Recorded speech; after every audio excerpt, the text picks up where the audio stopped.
In the quiet hours before dawn, when the world rests in gentle slumber, there once existed a network of solitary figures who lived their lives in communion with the sky. These were the weather station keepers of the 19th century, patient observers who devoted their days to the subtle dance of atmospheric change, recording the whispered secrets of wind and cloud, temperature and pressure. Their story unfolds not in grand gestures or dramatic moments, but in the steady accumulation of small observations. Day after day, season after season, year after year, they stood at their instruments, pencils in hand, writing down the slow poetry of weather as it passed overhead. Theirs was a life of routine so regular it became sacred, of solitude so complete it bordered on meditation. Tonight, we journey into their quiet world, where time moved differently, where the urgent concerns of the bustling 19th century seemed distant and muted. Here, in remote stations scattered across continents, these keepers build the foundation of our modern understanding of weather not through brilliant discoveries or revolutionary insights, but through the patient accumulation of countless small measurements, each one precious in its precision. Let us settle into their rhythm, breathe at their pace, and discover the profound peace that can be found in a life lived in gentle observation of the natural world. In the early decades of the 19th century, as the industrial age gathered momentum and cities swelled with the promise of progress, a quieter revolution was beginning in the remote corners of the world. This revolution required no steam engines or factory bells, no crowds or proclamations. Instead, it called for something far more subtle and infinitely more patient, the systematic observation of the sky. The year 1820 marked the beginning of what would become one of humanity's most methodical enterprises, the establishment of weather stations across the globe. Unlike the dramatic announcements that typically herald new scientific endeavors, this network grew slowly, quietly, like morning mist gathering in valleys. One by one, stations appeared, a simple wooden building here, a collection of instruments there, each tended by a solitary figure whose life would be forever intertwined with the gentle rhythms of atmospheric change. The inspiration for this network came not from any single brilliant mind, but from the gradual recognition that weather patterns were far too complex and far too important to be left to folklore and superstition. Farmers had long watched the sky for signs. Sailors had learned to read the wind. But the 19th century demanded something more precise. The age of industry needed predictability, and predictability required data, vast quantities of it, collected consistently across time and space. The first formal weather services emerged from this need, beginning with national meteorological societies in Europe and gradually spreading across the world. But these services were only as reliable as their observers, and those observers faced a unique challenge. They needed to be available every day at the same times, regardless of personal circumstances or external events. They needed to be individuals who could find contentment in routine, who could discover meaning in repetition, who could dedicate their lives to the slow accumulation of scientific knowledge. The selection of weather station keepers was therefore a careful process. Officials sought individuals with particular temperaments, those who possessed natural patience, methodical minds, and most importantly, an appreciation for solitude. Many were former sailors, accustomed to long watches and the subtle changes in weather that could mean the difference between safe passage and disaster. Others were retired teachers, drawn to the educational value of systematic observation. Some were simply individuals who had grown weary of the increasing pace of urban life and sought the peace that came with living according to nature's own clock. The stations themselves were typically modest affairs, designed for function rather than grandeur. A simple wooden or stone building, often no larger than a cottage, would house the basic necessities: living quarters for the keeper, a small office for record keeping, and storage space for instruments. These buildings were positioned carefully, always in locations that provided clear views of the horizon and minimal interference from trees or structures that might affect wind patterns or temperature readings. The daily routine that would define these keepers' lives was established with military precision. Observations were to be taken at specific times, typically at sunrise, noon, and sunset, though some stations required hourly readings during daylight hours. Each observation followed a precise protocol.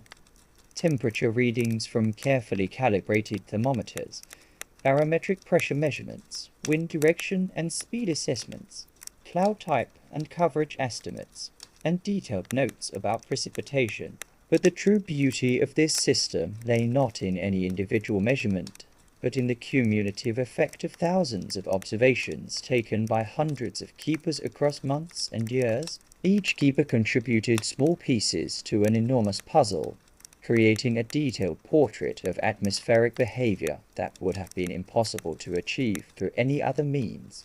The keepers themselves often came to view their work as something approaching a sacred duty.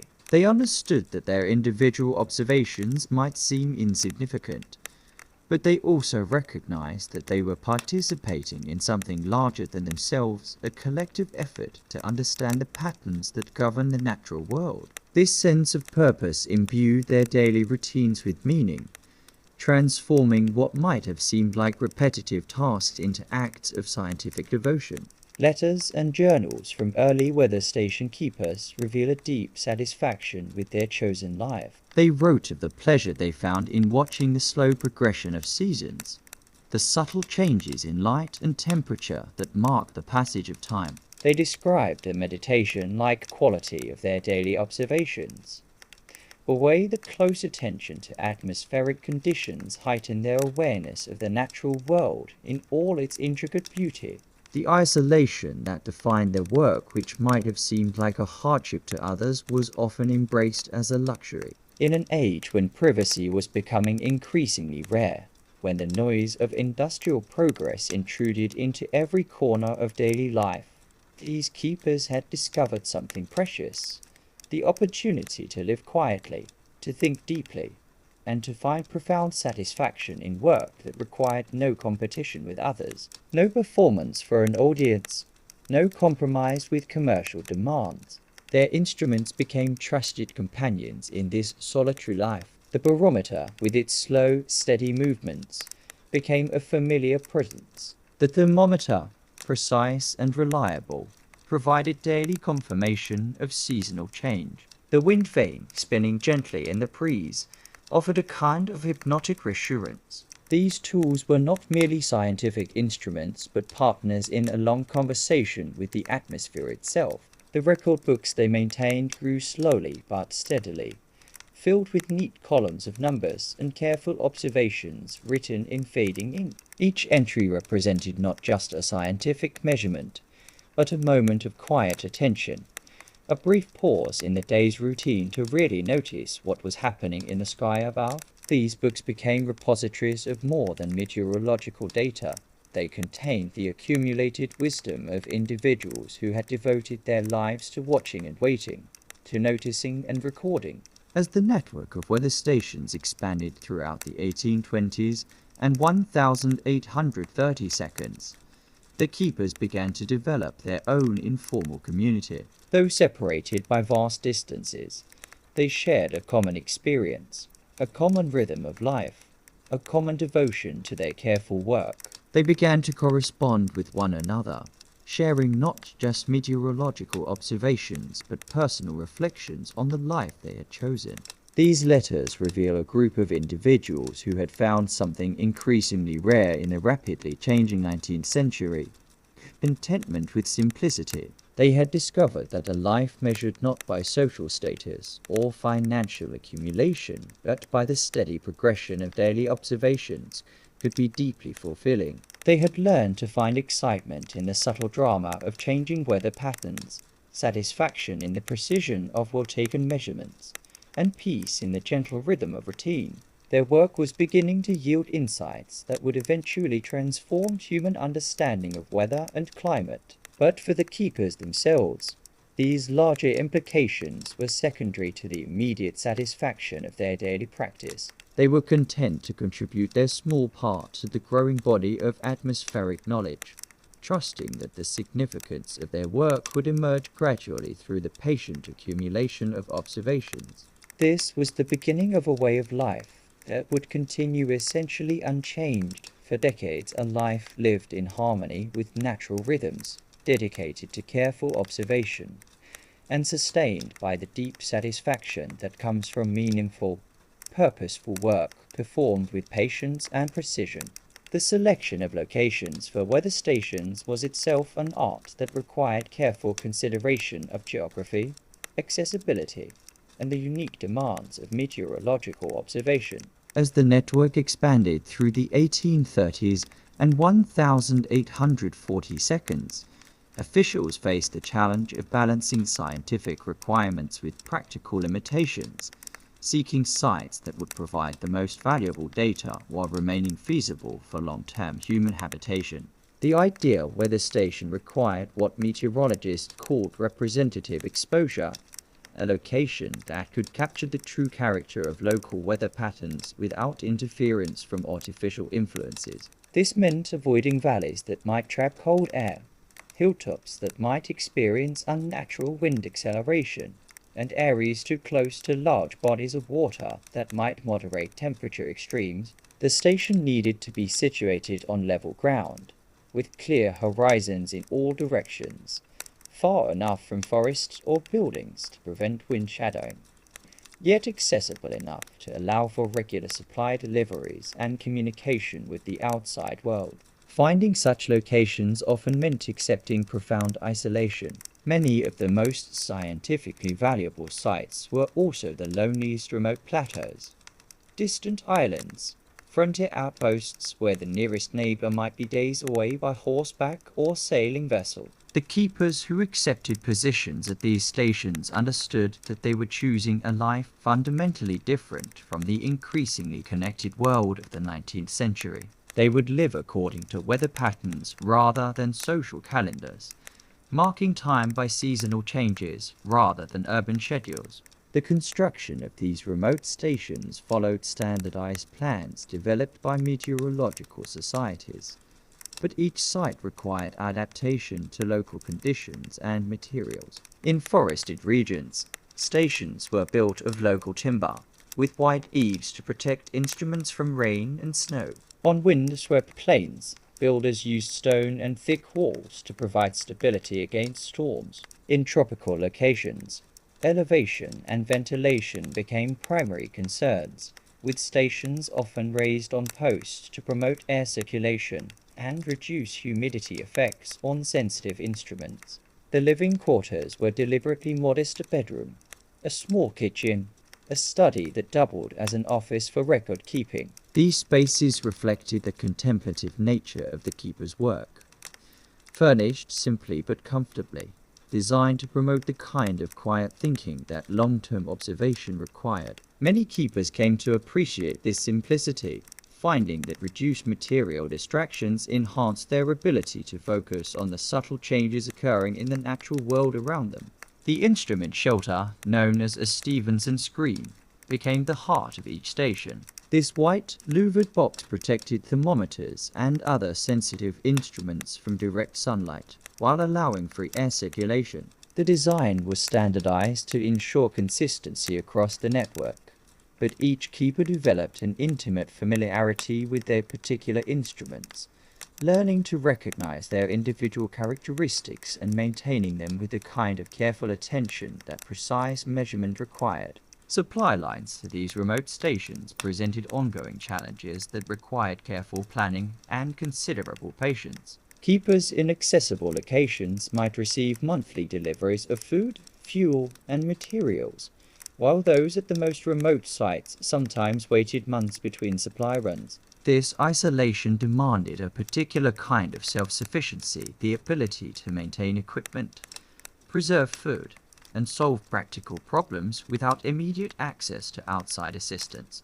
Many keepers embraced this self-sufficiency as part of their station's appeal, developing skills in basic carpentry, equipment maintenance, and food preservation that complemented their meteorological duties. They learned to plan far ahead, to conserve resources carefully, and to find creative solutions to maintenance problems using whatever materials were available. This practical competence became a source of quiet pride, a demonstration that the contemplative life they had chosen did not mean weakness or dependence, but rather a different kind of strength. The communication systems linking stations to regional centers evolved slowly throughout the period. Initially, most stations relied on monthly mail delivery for reporting observations and receiving instructions. Keepers would carefully transcribe their daily measurements onto standardized forms, seal them in weather-approved packages, and wait for the next scheduled pickup.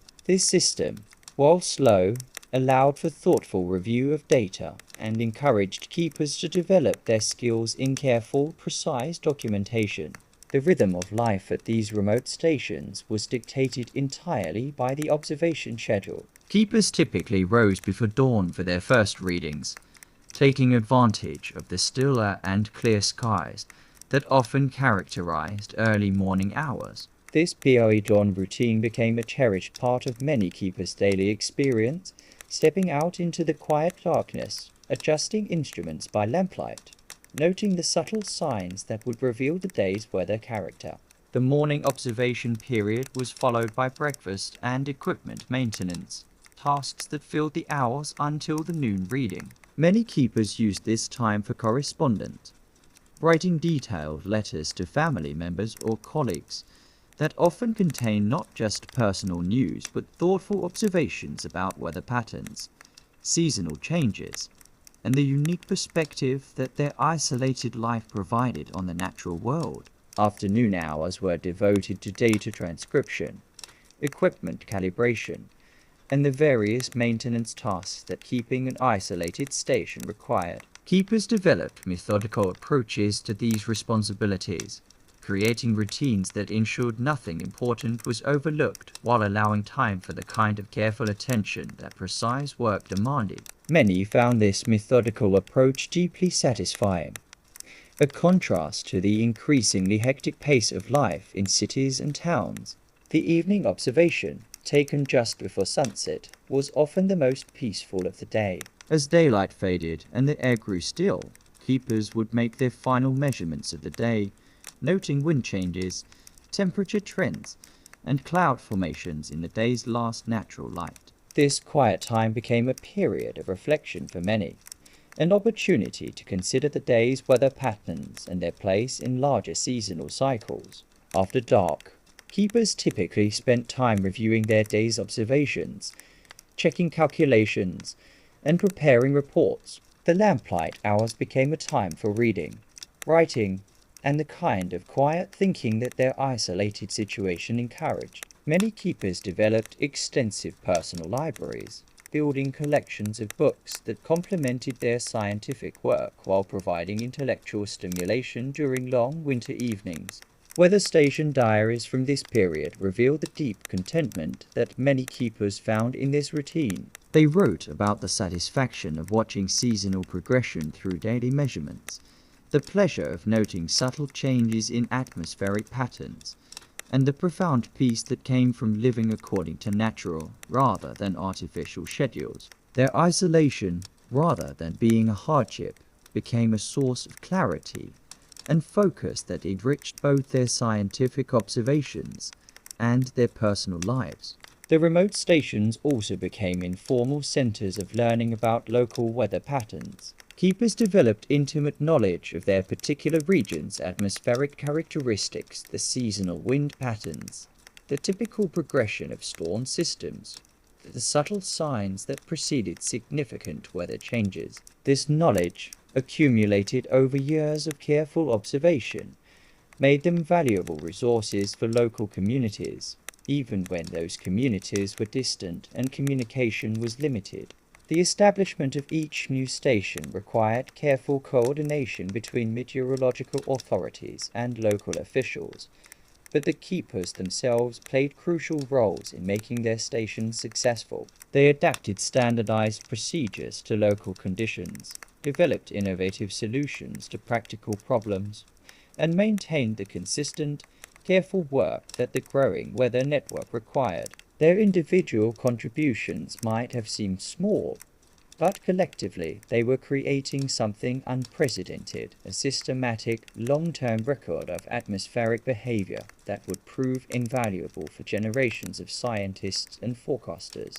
The network of remote weather stations represented more than just a scientific enterprise. It embodied a particular vision of how meaningful work could be conducted patiently, precisely, and in harmony with natural processes. The keepers who staffed these stations demonstrated that important contributions to human knowledge could emerge from quiet dedication rather than dramatic discovery, from careful routine rather than brilliant innovation. Their remote outposts became symbols of a different way of engaging with the world, one that valued sustained attention, methodical observation, and the deep satisfaction that comes from work well done in service of larger understanding.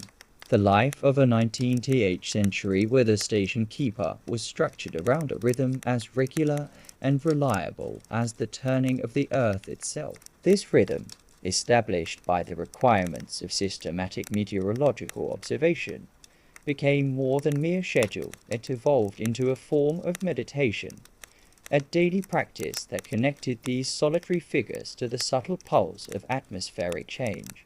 The day began before dawn, in those quiet hours when the air was still and the sky held the last traces of night's coolness. Keepers would rise at the same time each morning, not to the sound of factory bells or urban commotion, but to their own internal clock, carefully calibrated to the needs of their work. This BOE dawn rising was not simply a professional requirement, but had become, for many, the most treasured part of their day, a time of perfect solitude when the world seemed to hold its breath in anticipation of sunrise.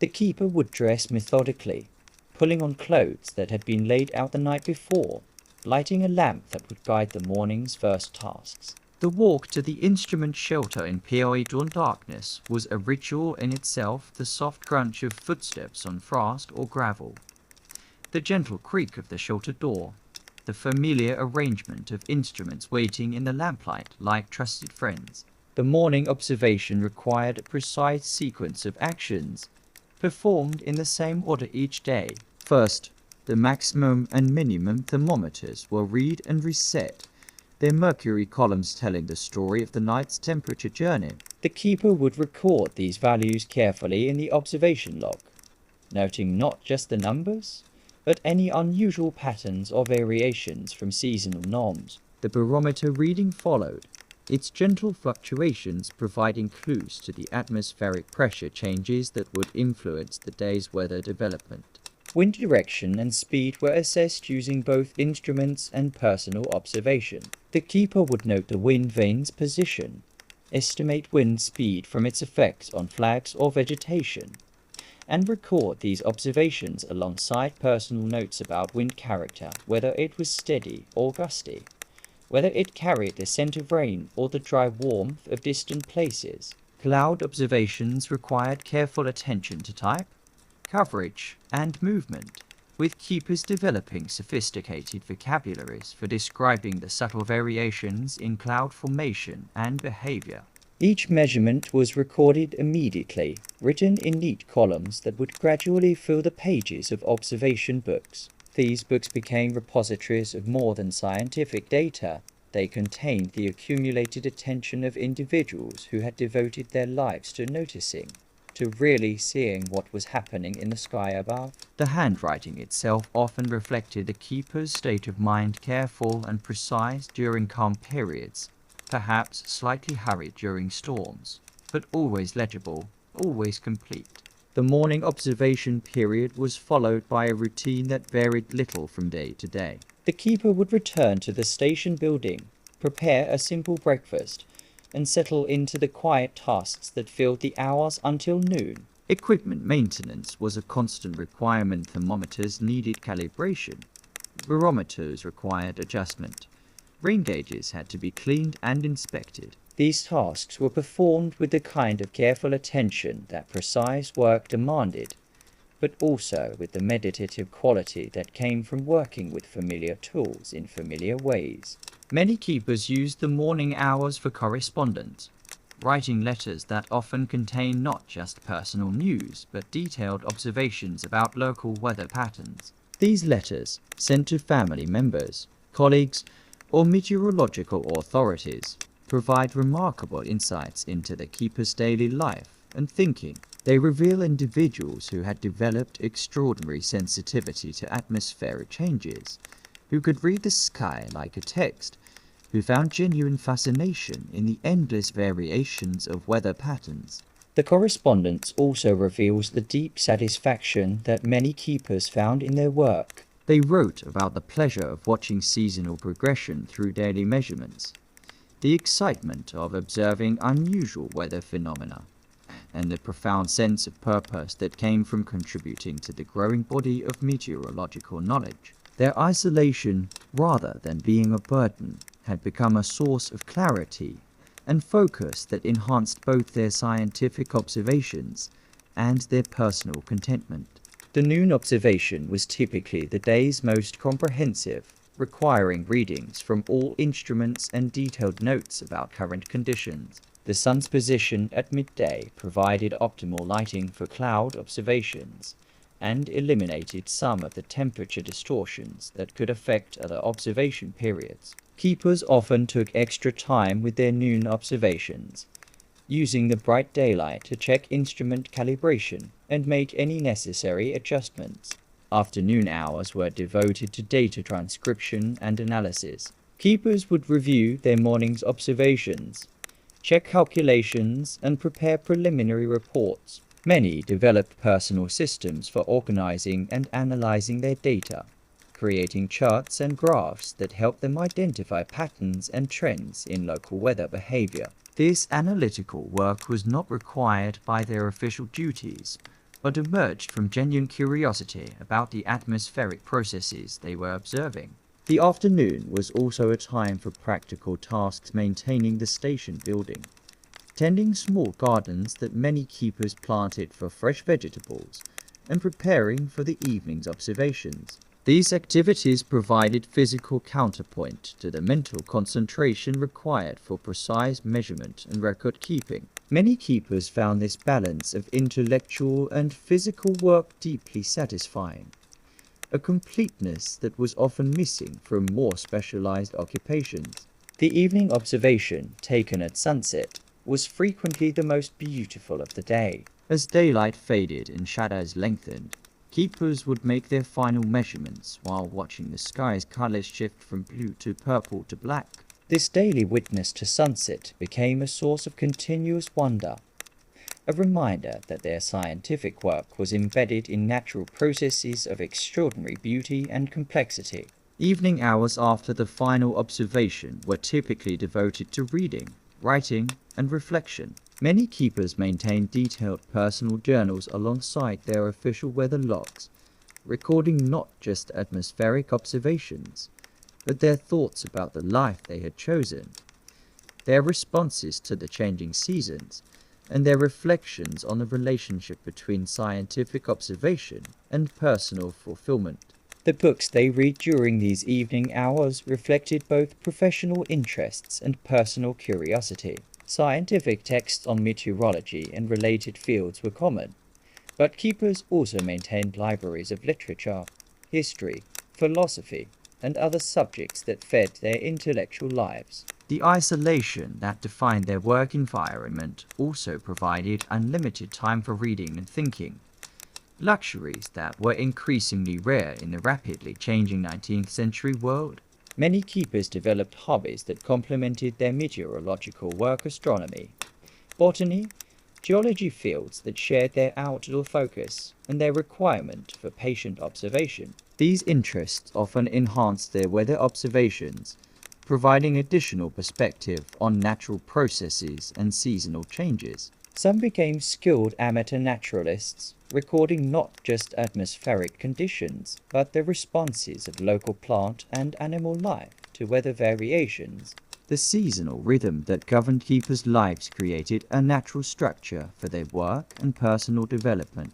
Spring brought the excitement of emerging plant life and changing weather patterns. Summer provided long daylight hours for observation and outdoor activities. Autumn offered spectacular displays of seasonal change and the satisfaction of preparing for winter's challenges. Winter became a time for intense focus on record-keeping, analysis, and the kind of deep thinking that long, quiet evenings encouraged.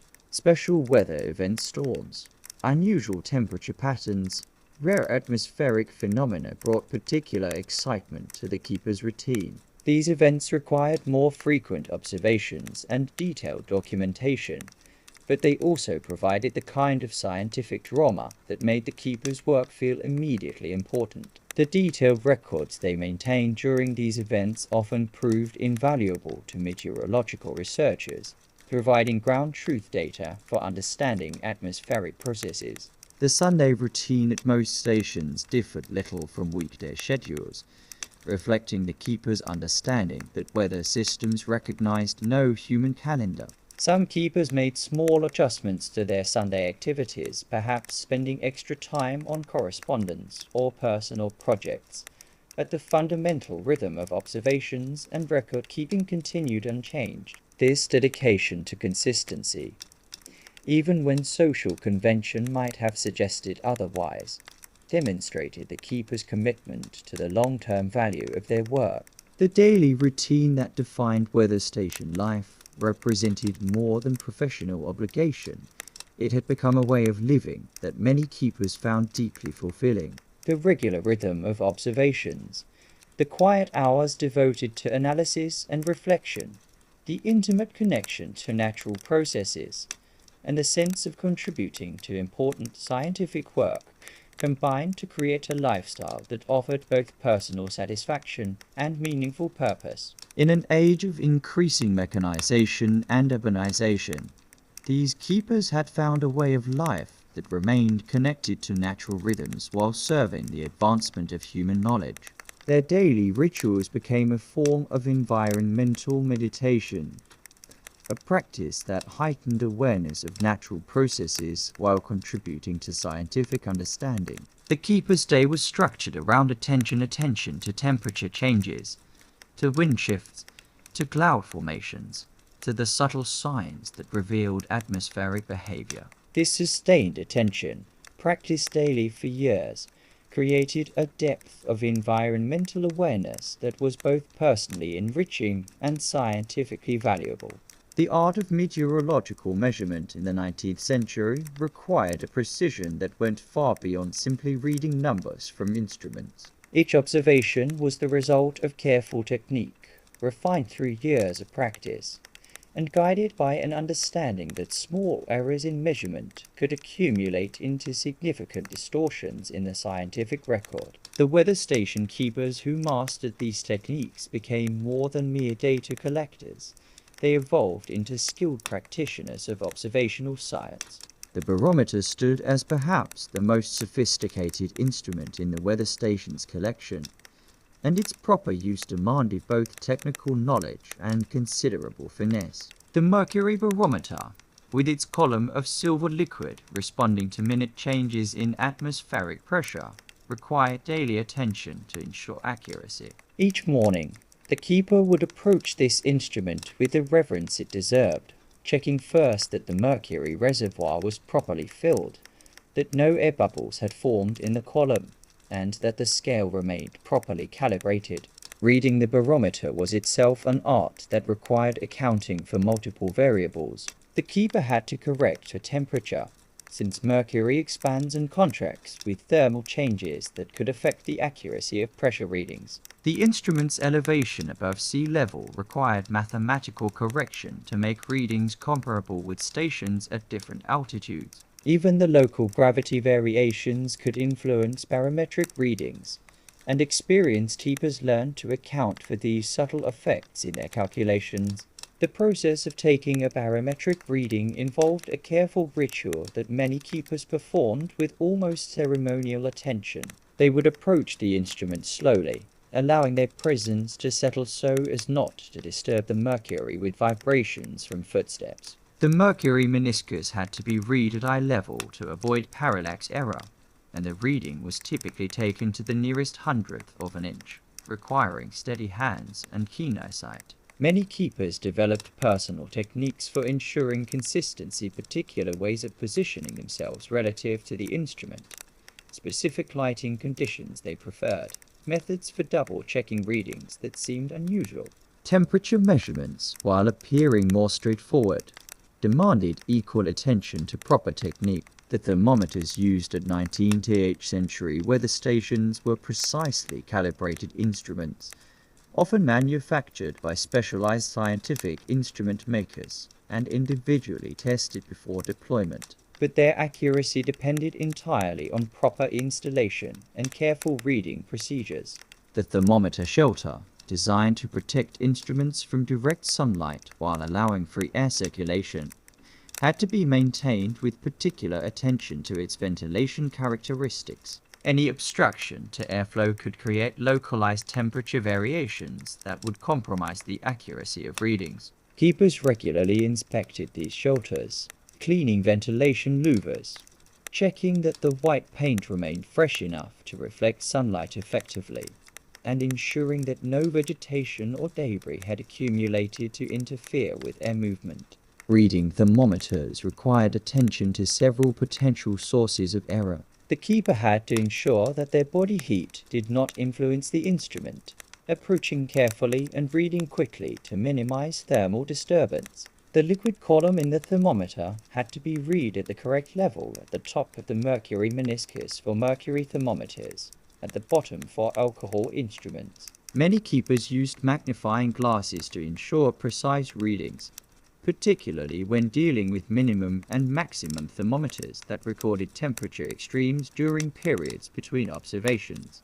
The maximum and minimum thermometers required special handling techniques that keepers mastered through long practice. These instruments used different mechanisms to record temperature extremes. The maximum thermometer contained a constriction in the mercury column that prevented mercury from falling back as temperatures dropped, while the minimum thermometer used a small metal index that was pushed by the liquid as temperatures fell but remained in position when temperatures rose. Resetting these instruments after each reading required careful technique to avoid introducing errors. The maximum thermometer had to be shaken vigorously enough to force mercury back through the constriction, but not so vigorously as to damage the delicate glass construction. The minimum thermometer required gentle tilting to allow the metal index to settle against the liquid surface. Experienced keepers developed personal methods for these procedures, techniques refined through thousands of repetitions and guided by an intimate knowledge of their particular instrument's characteristics. Wind measurement presented unique challenges that required both instrumental readings and subjective judgment. The wind vane provided direction information, but reading it accurately required understanding how local terrain features might influence wind flow. Keepers learned to recognize when wind directions reflected true atmospheric conditions versus local topographic effects, and they noted these distinctions in their observation records. Wind speed estimation relied heavily on the keeper's trained observation of wind effects on natural and artificial objects. The Beaufort scale, originally developed for maritime use, was adapted for land-based observations and provided standardized descriptions linking wind speeds to their visible effects. A keeper might note that leaves rustled gently in a light breeze, that small branches swayed in moderate wind, or that entire trees bent before strong gusts. This observational skill required years to develop fully, as keepers learned to correlate their visual assessments with the few instrumental wind measurements available for calibration. Many keepers supplemented official wind observations with detailed notes about wind character, whether gusts were sustained or brief, whether wind direction remained steady or shifted frequently, whether the wind carried distinctive scents or sounds that provided clues about its origins. These qualitative observations, while not part of the formal measurement protocol, often proved valuable for understanding local weather patterns and provided rich context for the quantitative measurements. Cloud observations demanded perhaps the most sophisticated observational skills of any meteorological measurement. Keepers had to learn to distinguish between dozens of cloud types, each with its own characteristic shape, altitude, and weather implications. This required not just memorizing cloud classification systems, but developing an intuitive understanding of how different cloud types formed, evolved, and dissipated. The estimation of cloud coverage involved dividing the visible sky into imaginary sections and assessing what fraction was covered by clouds. This seemingly simple task actually required considerable skill, as clouds at different altitudes could overlap in complex ways, and the keeper's position relative to the horizon could influence coverage estimates. Experienced keepers developed systematic approaches to cloud observation, scanning the sky in consistent patterns and using landmarks to help divide the sky into measurable sections.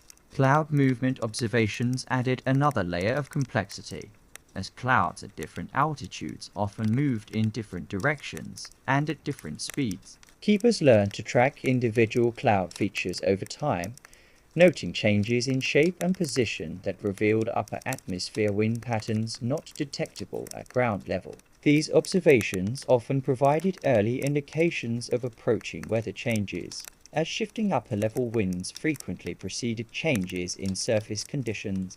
Precipitation measurements required meticulous attention to equipment maintenance and measurement technique. Rain gauges had to be kept scrupulously clean, with any debris or obstruction that might affect water collection carefully removed. The gauge's opening had to remain precisely horizontal, and its height above ground had to conform to standards that ensured measurements were representative of actual precipitation rather than local ground effects. Reading precipitation amounts required techniques for minimizing evaporation losses and ensuring accurate volume measurements. Keepers typically took precipitation readings immediately after rainfall ended, before significant evaporation could occur. The measuring cylinder used to determine rainfall amounts had to be read at eye level, with careful attention to the water's meniscus to ensure consistent accuracy. Many keepers developed personal procedures for handling trace amounts of precipitation quantities too small to measure accurately, but significant enough to record. Snow measurement presented additional challenges that required adaptation of standard techniques. Snow depth measurements had to account for wind effects that could create uneven accumulation patterns, requiring keepers to take multiple measurements at different locations and calculate representative averages. Snow water content measurements required melting snow samples under controlled conditions, taking care to prevent evaporation losses during the melting process.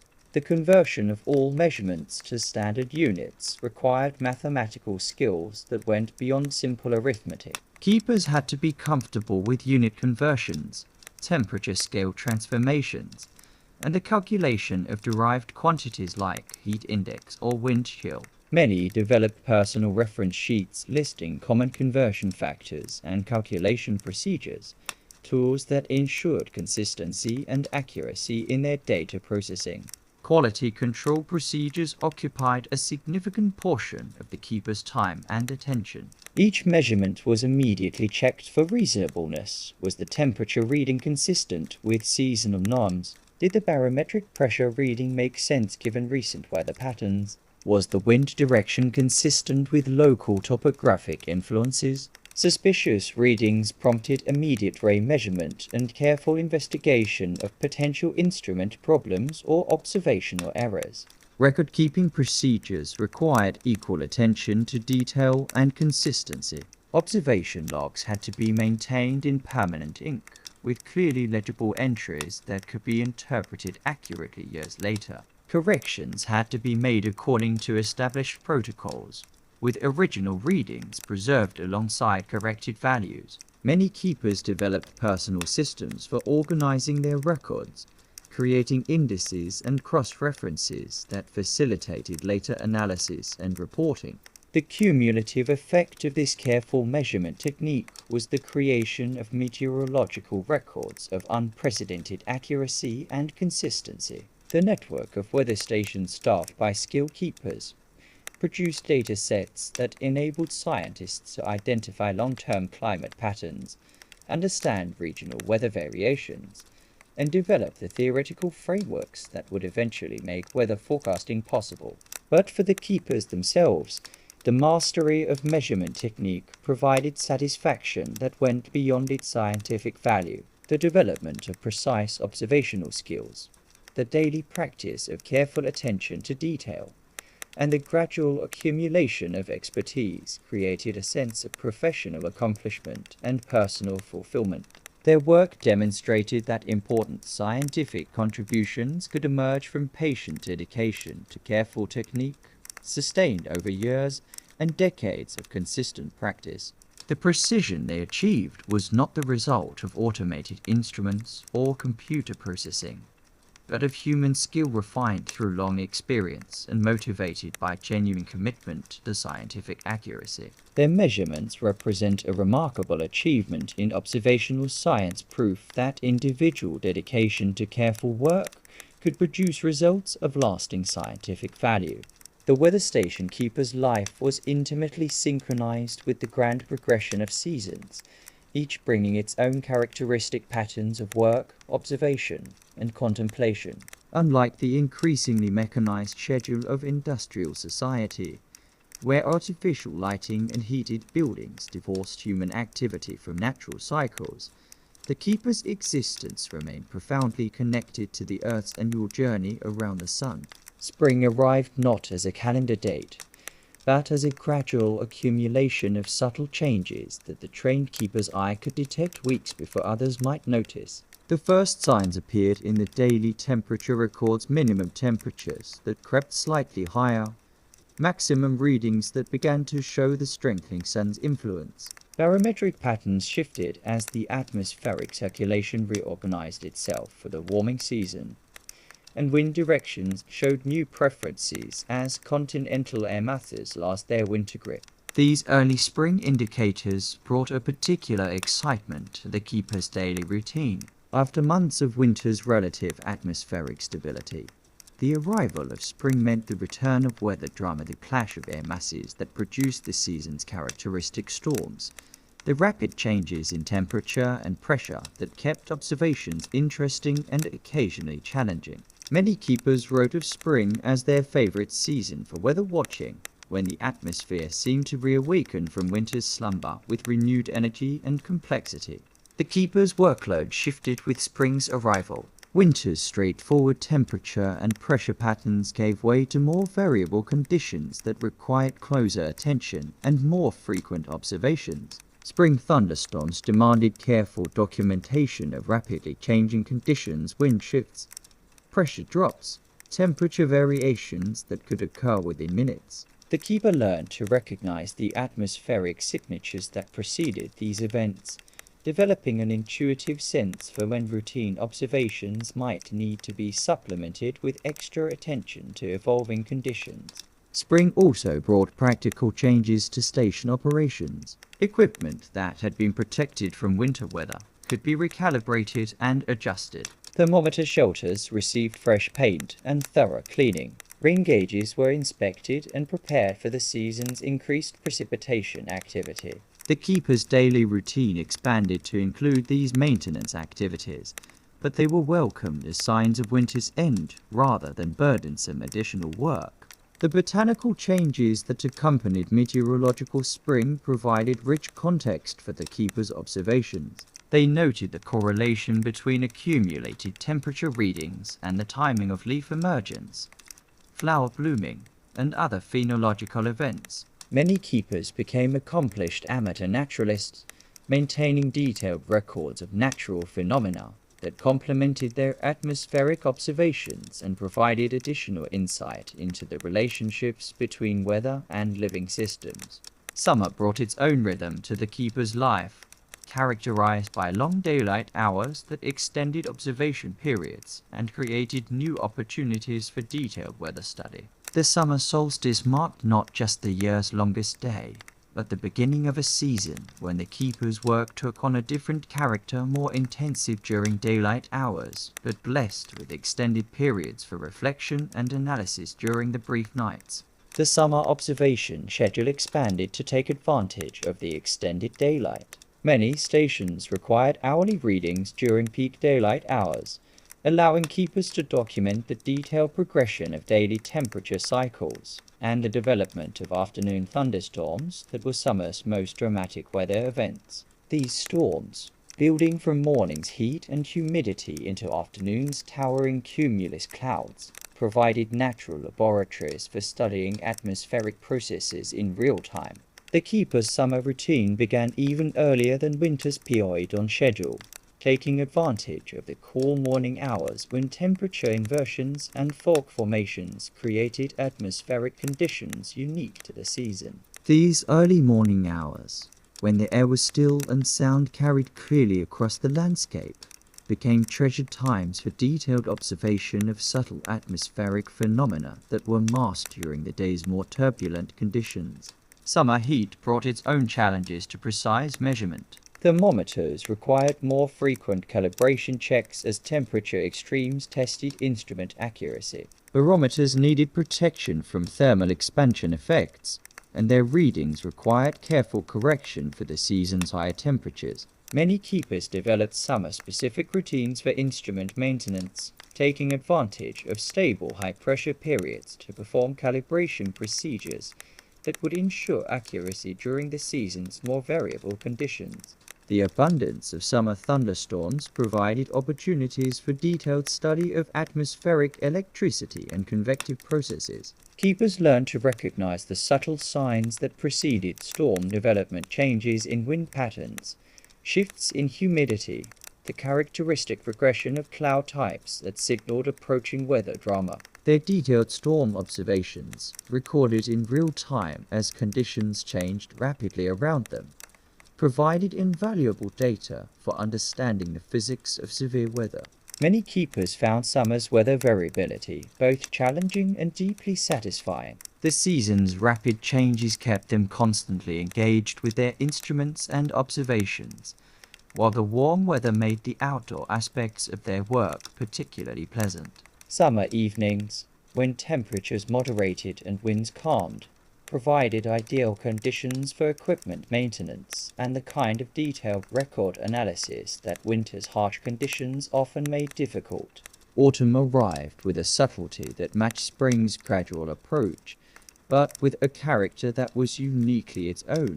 The first signs appeared in the daily temperature range nights that cooled more dramatically, days that failed to reach summer's peaks despite continued sunshine. Atmospheric pressure patterns began their seasonal shift as the jet stream strengthened and continental air masses reasserted their influence over regional weather patterns. For many keepers, autumn represented the year's most intellectually stimulating season. The dramatic changes in atmospheric circulation provided natural experiments in meteorological processes, while the season's variable conditions required the full range of observational skills developed over years of practice. Autumn storms, strengthened by the increasing temperature contrasts between air masses, produced some of the year's most interesting weather events and the most challenging observation conditions. The shorter days of advancing autumn gradually reduced the keeper's observation schedule, but this reduction in measurement frequency was offset by increased attention to data analysis and seasonal summary preparation. Many keepers used autumn's longer evenings to review their year's accumulated observations, identifying patterns and trends that might not have been apparent during the busy pace of daily data collection. Autumn also brought the year's most spectacular atmospheric displays: the clear, crisp air that followed cold fronts, the dramatic cloud formations associated with the season's powerful storm systems, the subtle color changes in sky and landscape that reflected the shifting angle of sunlight. Many keepers wrote eloquently about autumn's atmospheric beauty, finding in the season's dramatic changes a reminder of why they had chosen a life devoted to weather observation. The seasonal preparation that autumn required had a ritual quality that many keepers found deeply satisfying. Equipment needed protection from approaching winter weather. Heating systems required attention after months of disuse. Food and supply storage had to be organized for the coming season of reduced delivery schedules. These practical activities, while necessary, also provided a sense of seasonal completion and preparation for the contemplative months ahead. Winter transformed the keeper's world into a landscape of simplified beauty and atmospheric clarity. The season's characteristic high-pressure systems brought stable conditions that allowed for precise instrument calibration and detailed analysis of accumulated data. While winter weather might have seemed monotonous to casual observers, experienced keepers found in the season's subtleties a different kind of meteorological interest: the gradual shifts in pressure patterns, the slow progression of temperature cycles, the occasional dramatic intrusion of storm systems that stood out dramatically against winter's typical stability. The shortened daylight hours of winter created a natural focus on indoor activities, data analysis, correspondence, equipment maintenance, and the kind of reflective thinking that the keeper's isolated situation encouraged. Many keepers used winter months to prepare detailed annual summaries of their observations, creating comprehensive records that documented not just meteorological patterns, but their personal insights into atmospheric processes and seasonal changes. Winter storms, while less frequent than summer thunderstorms, provided their own form of weather drama. The keeper learned to recognize the atmospheric signatures that preceded winter weather events, the subtle pressure drops that signaled approaching storm systems, the wind shifts that indicated changing MS patterns, the temperature and humidity changes that determined whether precipitation would fall as rain, snow, or ice. Snow measurement and analysis became specialized skills that many keepers developed to a high level of expertise. They learned to distinguish between different types of snow, to measure accumulation accurately despite wind effects, and to assess snow's water content for hydrological purposes. These measurements require techniques adapted to local conditions and climate patterns, skills that keepers developed through years of winter experience.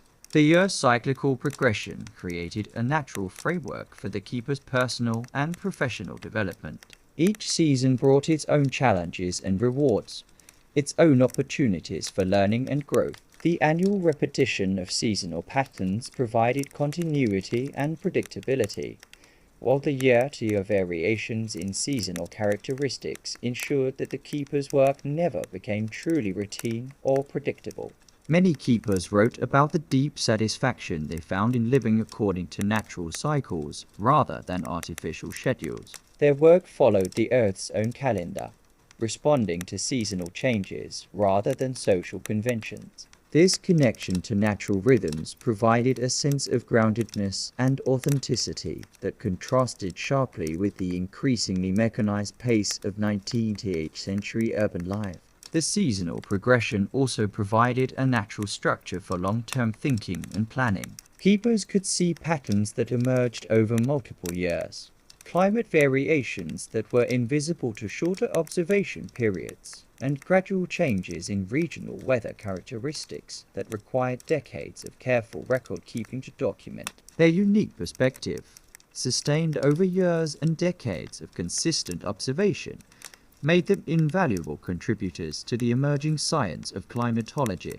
The annual cycle of seasons became more than just a framework for weather observation. It evolved into a way of understanding time itself. The keeper's calendar was marked not by social events or commercial deadlines, but by natural phenomena: the first spring thunderstorm, the peak of summer heat, the autumn's first frost, the winter's deepest cold. This natural calendar provided a sense of continuity with fundamental earth processes that many keepers found profoundly meaningful. Living according to seasonal rhythms also created a different relationship with change and stability. While the industrial world increasingly valued rapid change and constant innovation, the keeper's work demonstrated the value of sustained attention to slowly evolving patterns. Their seasonal observations revealed that the most important changes often occurred gradually, becoming apparent only through patient long-term attention to natural processes. The seasonal structure of the keeper's life created space for different types of thinking and activity throughout the year. Spring's energy and variability encouraged active observation and data collection. Summer's intensity demanded focused attention and rapid response to changing conditions. Autumn's transitions provided opportunities for analysis and synthesis. Winter's quiet stability allowed for deep reflection and comprehensive review of accumulated knowledge. This seasonal rhythm created a lifestyle that was both scientifically productive and personally fulfilling, demonstrating that meaningful work could be organized around natural cycles rather than artificial schedules. The keepers' deep connection to seasonal changes enhanced both the quality of their scientific observations and their personal satisfaction with the life they had chosen.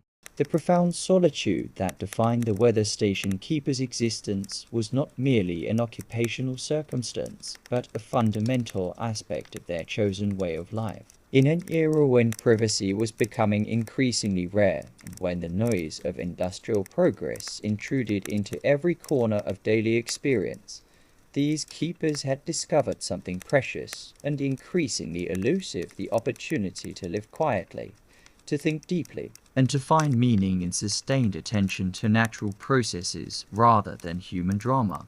This solitude was not the accidental isolation of the hermit or the forced separation of the exile, but a deliberate choice made by individuals who had recognized that their particular form of work, the careful, sustained observation of atmospheric processes, required a quality of attention that was difficult to maintain amid the distractions of social life. They had chosen to step aside from the accelerating pace of 19th century society in order to engage more deeply with the natural world's subtle rhythms and patterns.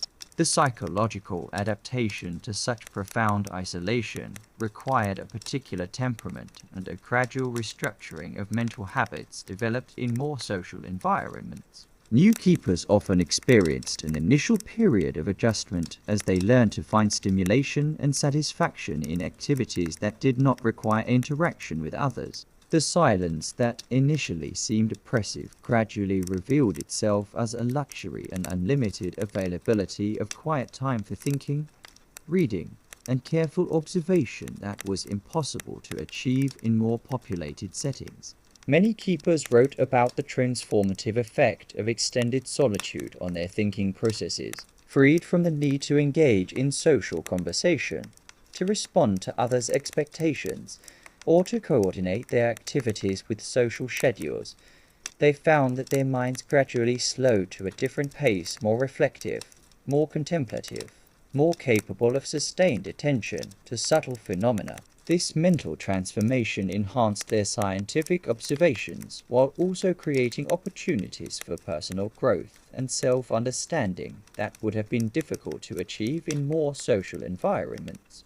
The daily rhythm of solitary life created space for forms of thinking that were increasingly rare in the rapidly changing 19th century. Without the constant interruptions of social interaction, keepers could pursue lines of thought for hours or days, developing ideas and insights that emerged only through sustained mental attention. Many became accomplished amateur philosophers, developing personal systems of thought that integrated their scientific observations with broader questions about nature, knowledge, and human purpose. The keeper's solitude was punctuated by correspondence that took on extraordinary importance as their primary connection to the wider world. Letters became lifelines, not just sources of news and social contact, but opportunities for sharing the insights and observations that emerged from their isolated life. Many keepers became prolific letter writers, developing extensive correspondences with family members, colleagues, and other keepers that revealed the richness of thought and observation that their solitary life had fostered. These letters provide remarkable insights into the keeper's inner life and the ways that prolonged solitude shaped their perspective on both meteorological and human affairs. They wrote about the heightened awareness that came from living in close attention to natural processes, the clarity of thought that emerged from sustained quiet time, and the deep satisfaction they found in work that required no competition with others, no performance for an audience, no compromise with commercial or social demands. The correspondence between keepers at different stations created an informal community of like-minded individuals who shared a common experience despite being separated by vast distances. These letters reveal individuals who had found in their isolated work not loneliness, but a form of communion with natural processes that they found more fulfilling than most social interactions. They exchanged not just meteorological observations, but personal reflections on the life they had chosen, creating a literature of solitude that documented the possibilities and rewards of sustained attention to natural phenomena. Reading became a central activity in the keeper's solitary life, and many developed extensive personal libraries that reflected both professional interests and wide-ranging intellectual curiosity. The unlimited quiet time available for reading allowed keepers to engage with books in ways that were difficult for people with more demanding social schedules. They could read slowly, reflectively, returning repeatedly to passages that seemed particularly significant, pursuing references and connections across multiple texts, developing comprehensive understanding of subjects that interested them.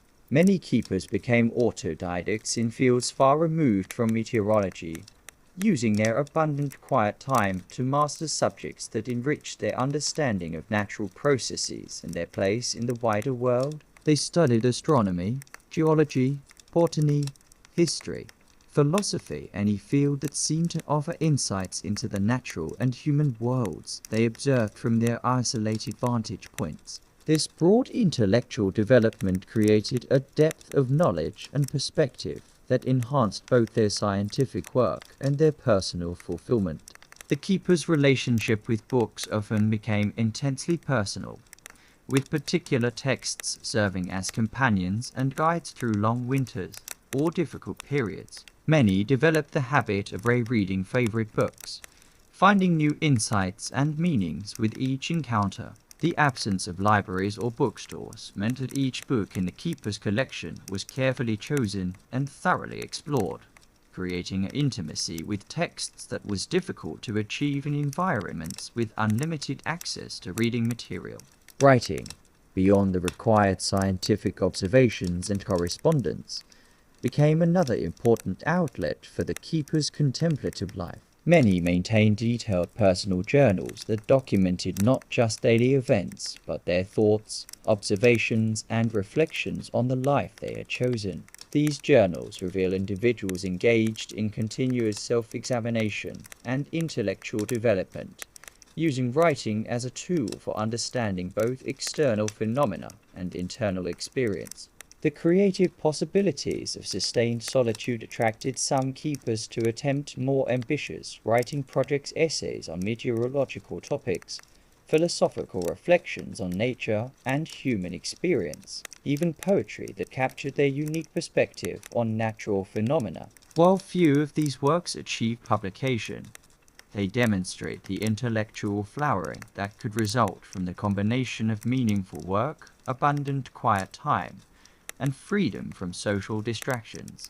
The keeper's solitary life also created space for practical skills and hobbies that complemented their scientific work while providing additional sources of satisfaction and accomplishment. Many became skilled woodworkers, creating furniture and equipment for their stations while developing the kind of manual competence that provided a satisfying complement to their intellectual activities. Others pursued photography, using the emerging technology to document atmospheric phenomena and seasonal changes in ways that written observations alone could not capture.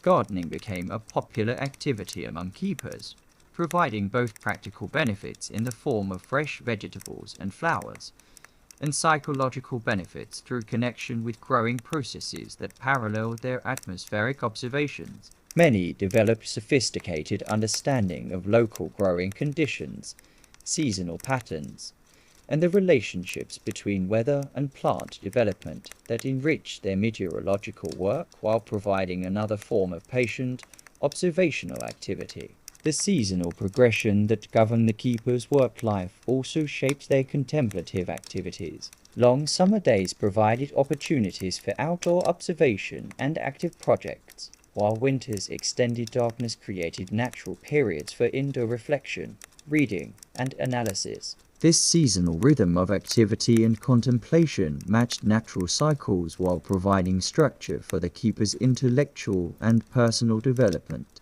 The keeper's unique perspective on time, shaped by years of attention to natural cycles rather than social schedules, often produced insights into the relationship between human activity and natural processes that were not available to people living more conventional lives. They observed the gradual changes in climate and weather patterns that were invisible to shorter observation periods, developing a sense of environmental continuity and change that informed their understanding of human impact on natural systems.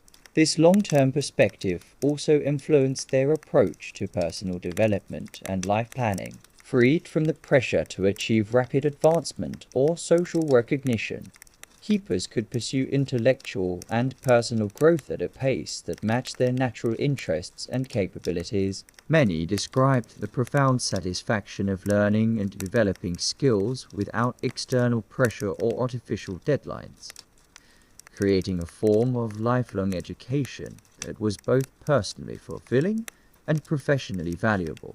The contemplative aspects of the keeper's life were enhanced by their intimate connection to weather patterns and seasonal changes. Living in close attention to atmospheric processes created a heightened awareness of natural beauty, the subtle color changes that preceded sunrise, the complex patterns of cloud formation and dissipation, the intricate relationship between wind, temperature, and humidity that produced endless variations in atmospheric conditions. This aesthetic appreciation of natural phenomena became a source of daily pleasure and wonder that enriched the keeper's solitary life.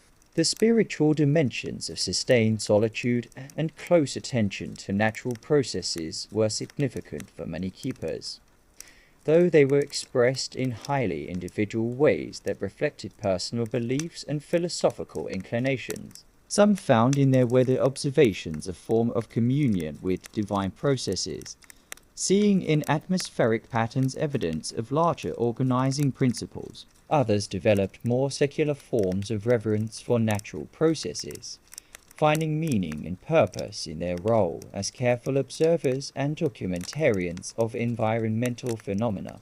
The keeper's solitary life demonstrated that meaningful work and personal fulfillment were possible outside the increasingly complex social and economic structures of industrial society. Their example suggested alternative ways of organizing human life around sustained attention to natural processes, rather than competition for social status or material accumulation.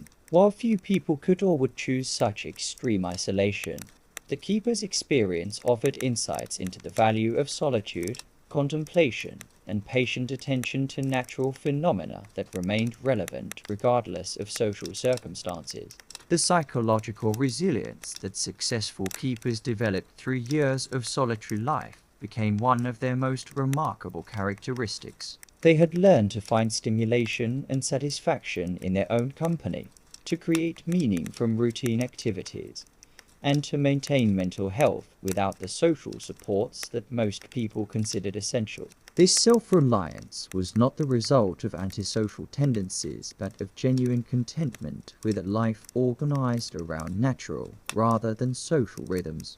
The keeper's solitude ultimately revealed itself not as an absence, but as a presence, the presence of unlimited time for careful observation, deep thinking, and sustained attention to the subtle processes that govern both atmospheric and personal change. Their isolated life became a form of meditation, a daily practice of attention and awareness that produced both scientific knowledge and personal wisdom.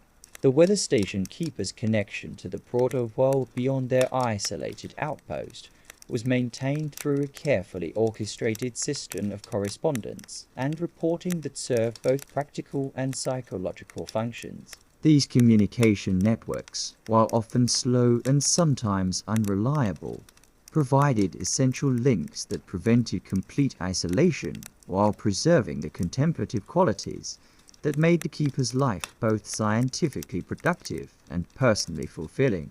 The official reporting requirements that governed each station created the fundamental structure for external communication. Monthly reports containing compiled meteorological observations had to be prepared according to standardized formats and transmitted to regional headquarters or national meteorological services. These reports represented far more than mere data transmission. They were the keeper's primary contribution to the growing body of scientific knowledge, their individual observations becoming part of larger patterns that would eventually enable weather prediction and climate understanding.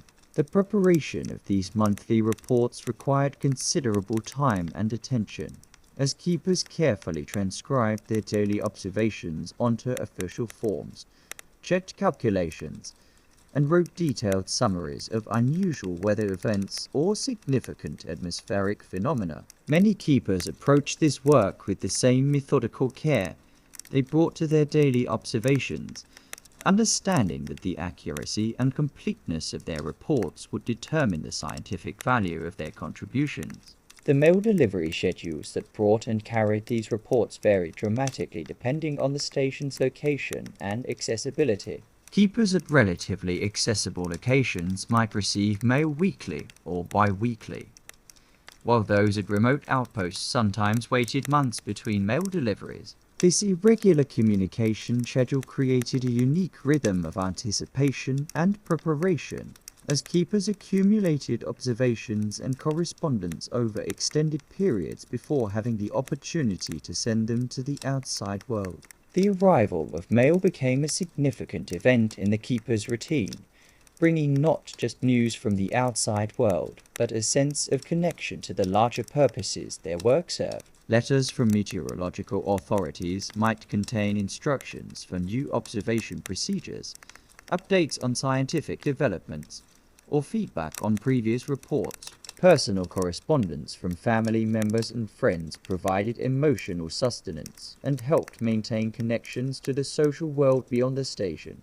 Many keepers became prolific letter writers, developing extensive correspondences that went far beyond official requirements. They wrote to family members, sharing not just personal news but detailed descriptions of their daily life and work that helped others understand the unique character of their chosen profession. They corresponded with colleagues at other stations, exchanging observations about local weather patterns and sharing insights that emerged from their isolated perspectives.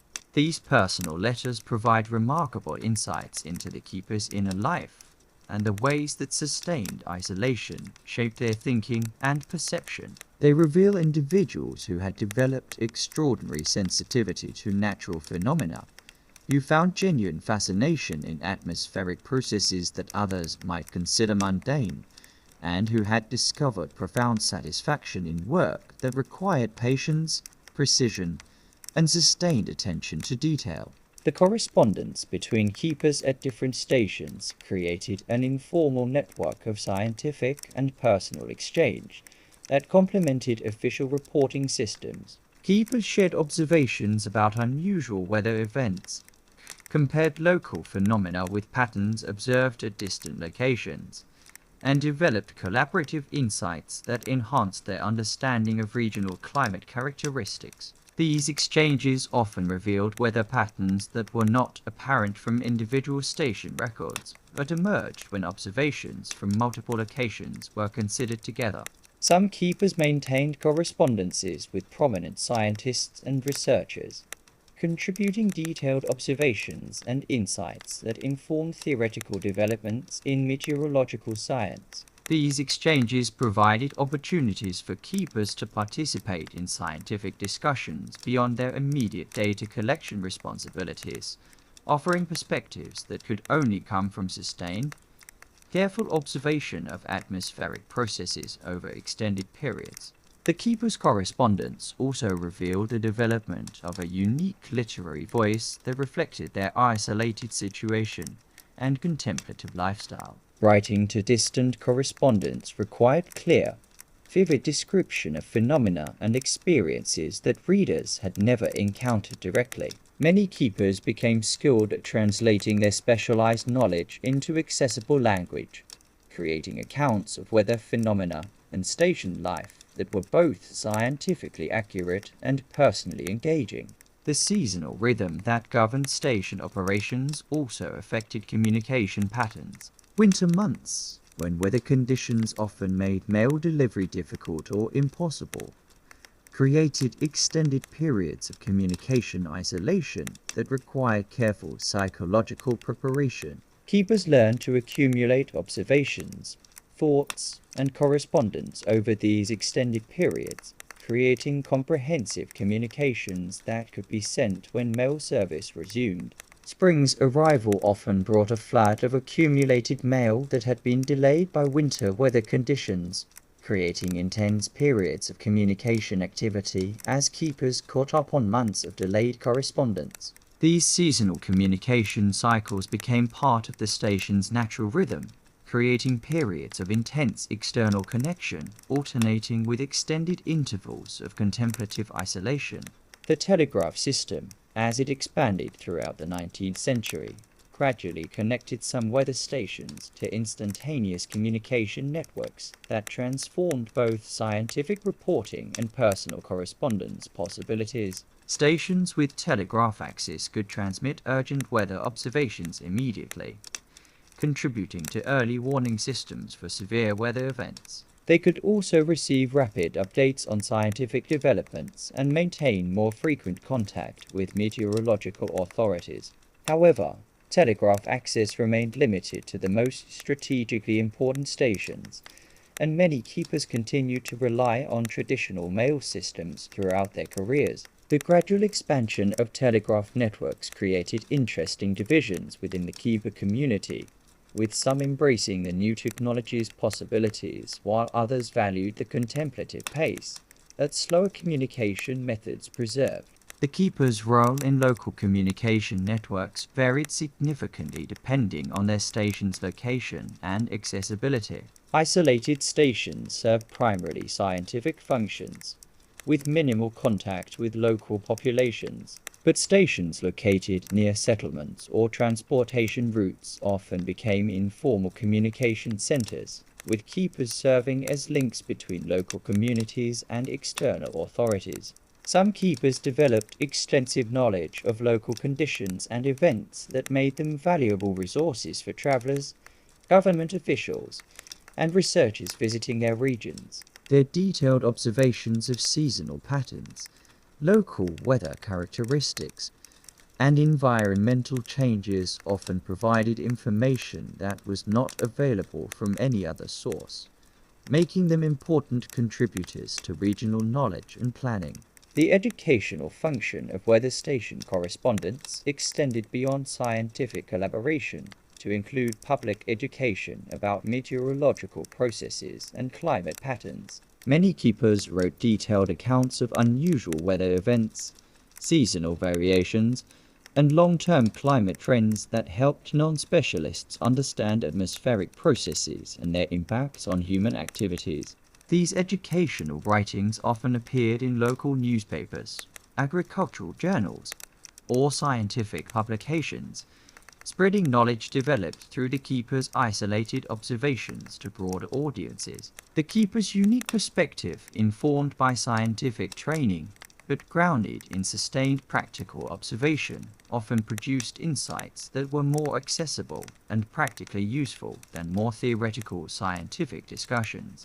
The psychological functions of communication became as important as the practical benefits for keepers living in extended isolation. Regular correspondence provided intellectual stimulation, emotional support, and a sense of continued connection to human community that helped prevent the negative effects of prolonged solitude. The anticipation of mail delivery and the satisfaction of sending comprehensive reports and letters created rhythms of excitement and accomplishment that punctuated the station's quiet routine. Many keepers developed sophisticated systems for organizing and maintaining their correspondence, creating detailed records of letters sent and received that helped them track ongoing conversations and maintain consistency in their communications. These organizational systems reflected the methodical approaches they brought to their scientific work while serving practical functions in managing complex correspondence across extended time periods. The evolution of communication technologies during the 19th century created gradual changes in the keeper's connection to the outside world, but these changes occurred slowly enough to preserve the essential character of their isolated life. Improved mail service reduced communication delays without creating the constant connectivity that would have fundamentally altered their contemplative routine. Telegraph access, where available, enabled rapid transmission of urgent scientific information without requiring continuous external engagement. The balance between isolation and communication that characterized the keeper's life represented a unique solution to the challenge of maintaining meaningful connections while preserving the conditions necessary for sustained scientific observation. Their correspondence networks demonstrated that even the most isolated individuals could contribute to collective knowledge and maintain human relationships, provided that communication systems were designed to support rather than overwhelm their primary work. The keeper's communication practices also revealed the development of specialized skills in written expression that reflected their unique professional and personal circumstances. They learned to convey complex meteorological observations clearly and concisely, to describe isolated experiences in ways that distant readers could understand, and to maintain emotional connections across extended distances and time delays. These communication skills often proved valuable beyond their immediate station duties, as keepers who eventually returned to more conventional careers brought enhanced writing abilities and unique perspectives to their new positions. The experience of maintaining meaningful relationships and productive work through primarily written communication created capabilities that were increasingly valuable as society itself became more dependent on distant communication networks. The weather station keeper's communication with the outside world ultimately demonstrated that meaningful connection and productive collaboration were possible even under conditions of profound physical isolation, provided that individuals possessed the skills, patience, and commitment necessary to maintain relationships across distance and time. Their correspondence networks created communities of shared interest and mutual support that transcended geographical boundaries while preserving the conditions necessary for sustained scientific observation and personal contemplation. The weather station keeper's patient daily observations, accumulated over months and years of careful attention to atmospheric processes, occasionally captured phenomena that contributed significantly to the emerging scientific understanding of meteorology. While their primary function was systematic data collection rather than theoretical research, keepers were uniquely positioned to observe and document weather events that provided crucial insights into atmospheric behavior. The keeper's extended residence at a single location created opportunities for observing weather patterns that were invisible to shorter-term visitors or researchers making brief field studies. They witnessed the complete annual cycles of local weather, noting subtle variations in seasonal patterns that revealed long-term climate trends. They observed rare atmospheric phenomena that might occur only once in several years, documenting events that would have been missed by less sustained observation programs. Thunderstorm development became one of the most fascinating areas of keeper observation, as summer afternoons provided regular opportunities to watch the complete life cycle of convective weather systems. Keepers learned to recognize the subtle signs that preceded storm formation, changes in wind patterns, shifts in humidity, the characteristic regression of cloud types that signaled approaching atmospheric instability. Their detailed storm observations, recorded in real time as conditions changed rapidly around them, provided invaluable data for understanding the physics of severe weather. Many keepers developed sophisticated abilities to predict local thunderstorm development, recognizing atmospheric conditions that would produce severe weather hours before storms actually formed. This predictive skill, developed through years of careful observation, often made them valuable resources for local communities seeking advance warning of dangerous weather conditions. Their storm predictions, while based on empirical observation rather than theoretical understanding, often proved remarkably accurate for their local areas. The detailed lightning observations that keepers maintained during thunderstorms contributed to early understanding of atmospheric electricity. They documented the relationship between lightning frequency and storm intensity, noted correlations between lightning characteristics and subsequent weather changes, and recorded unusual electrical phenomena that helped scientists understand the complex processes occurring within thunderstorms. Some keepers maintained detailed counts of lightning strikes, creating databases that revealed seasonal and geographical patterns in electrical storm activity. Tornado observations, while relatively rare for most keepers, provided crucial documentation of these violent phenomena when they did occur. The keepers trained for atmospheric conditions and systematic approach to observation often produced more accurate and complete tornado documentation than was available from untrained witnesses. Their records of pre-tornado conditions, tornado behavior, and post-storm damage patterns contributed significantly to early understanding of tornado formation and behavior.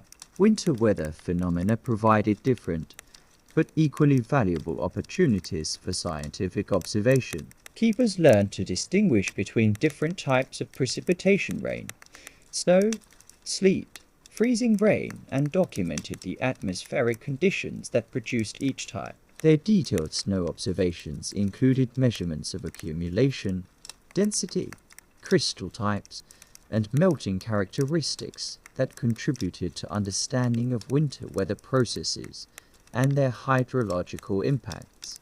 Ice storms, while potentially dangerous for isolated keepers, provided remarkable opportunities to study the formation and effects of freezing precipitation. Keepers documented the precise temperature and humidity conditions that produced ice accumulation, measured ice thickness and weight, and observed the effects of ice loading on vegetation and structures. Their detailed ice storm records helped scientists understand the atmospheric processes that created these hazardous but meteorologically significant events. Temperature extremes, both hot and cold, were carefully documented by keepers whose daily observations captured the complete range of local climate variations. Heat waves and cold snaps were recorded with particular attention to duration, intensity, and the atmospheric patterns that caused them. These extreme weather records often provided crucial data for understanding climate variability and the factors that produced unusual temperature conditions. The keepers' observations of temperature inversions, atmospheric conditions where temperature increased with altitude rather than decreasing, contributed to understanding of atmospheric stability and its effects on weather development. Many keepers became skilled at recognizing inversion conditions from surface observations, noting their relationship to fog formation, pollution accumulation, and the suppression of normal weather processes. Fog observations occupied a special place in the keepers' meteorological interests, as these phenomena required careful attention to subtle changes in humidity, temperature, and wind conditions. Keepers learned to distinguish between different fog types: radiation fog forming on clear, calm nights, advection fog created by warm air moving over cool surfaces, and upslope fog produced by air rising over elevated terrain. Their detailed fog observations helped scientists understand the complex processes that controlled fog formation and dissipation. Drought conditions, developing slowly over weeks or months, were documented through the keepers' daily precipitation measurements and their observations of local environmental responses to extended dry periods. Their drought records often provided the most complete and accurate documentation available for their regions, capturing both the meteorological conditions that created droughts and their impacts on local ecosystems and human activities. Cloud observations, made daily throughout the keeper's career, created comprehensive databases of cloud type frequency, seasonal variations, and correlations with other weather conditions. Keepers learned to recognize dozens of cloud types and their weather implications, developing skills that often exceeded those of formerly trained meteorologists. Their cloud observations contributed to early understanding of atmospheric circulation patterns and the relationship between cloud formation and weather development.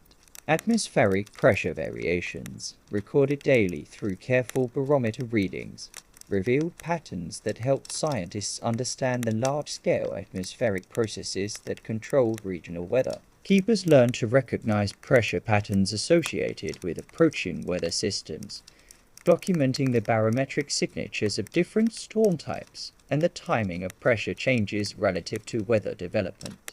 Wind observations provided insights into local and regional circulation patterns that were not available from any other source. Keepers documented seasonal changes in prevailing wind directions, noted relationships between wind patterns and local topography, and recorded unusual wind phenomena that revealed atmospheric processes operating at different scales. Their wind observations often provided crucial ground truth for early theoretical models of atmospheric circulation.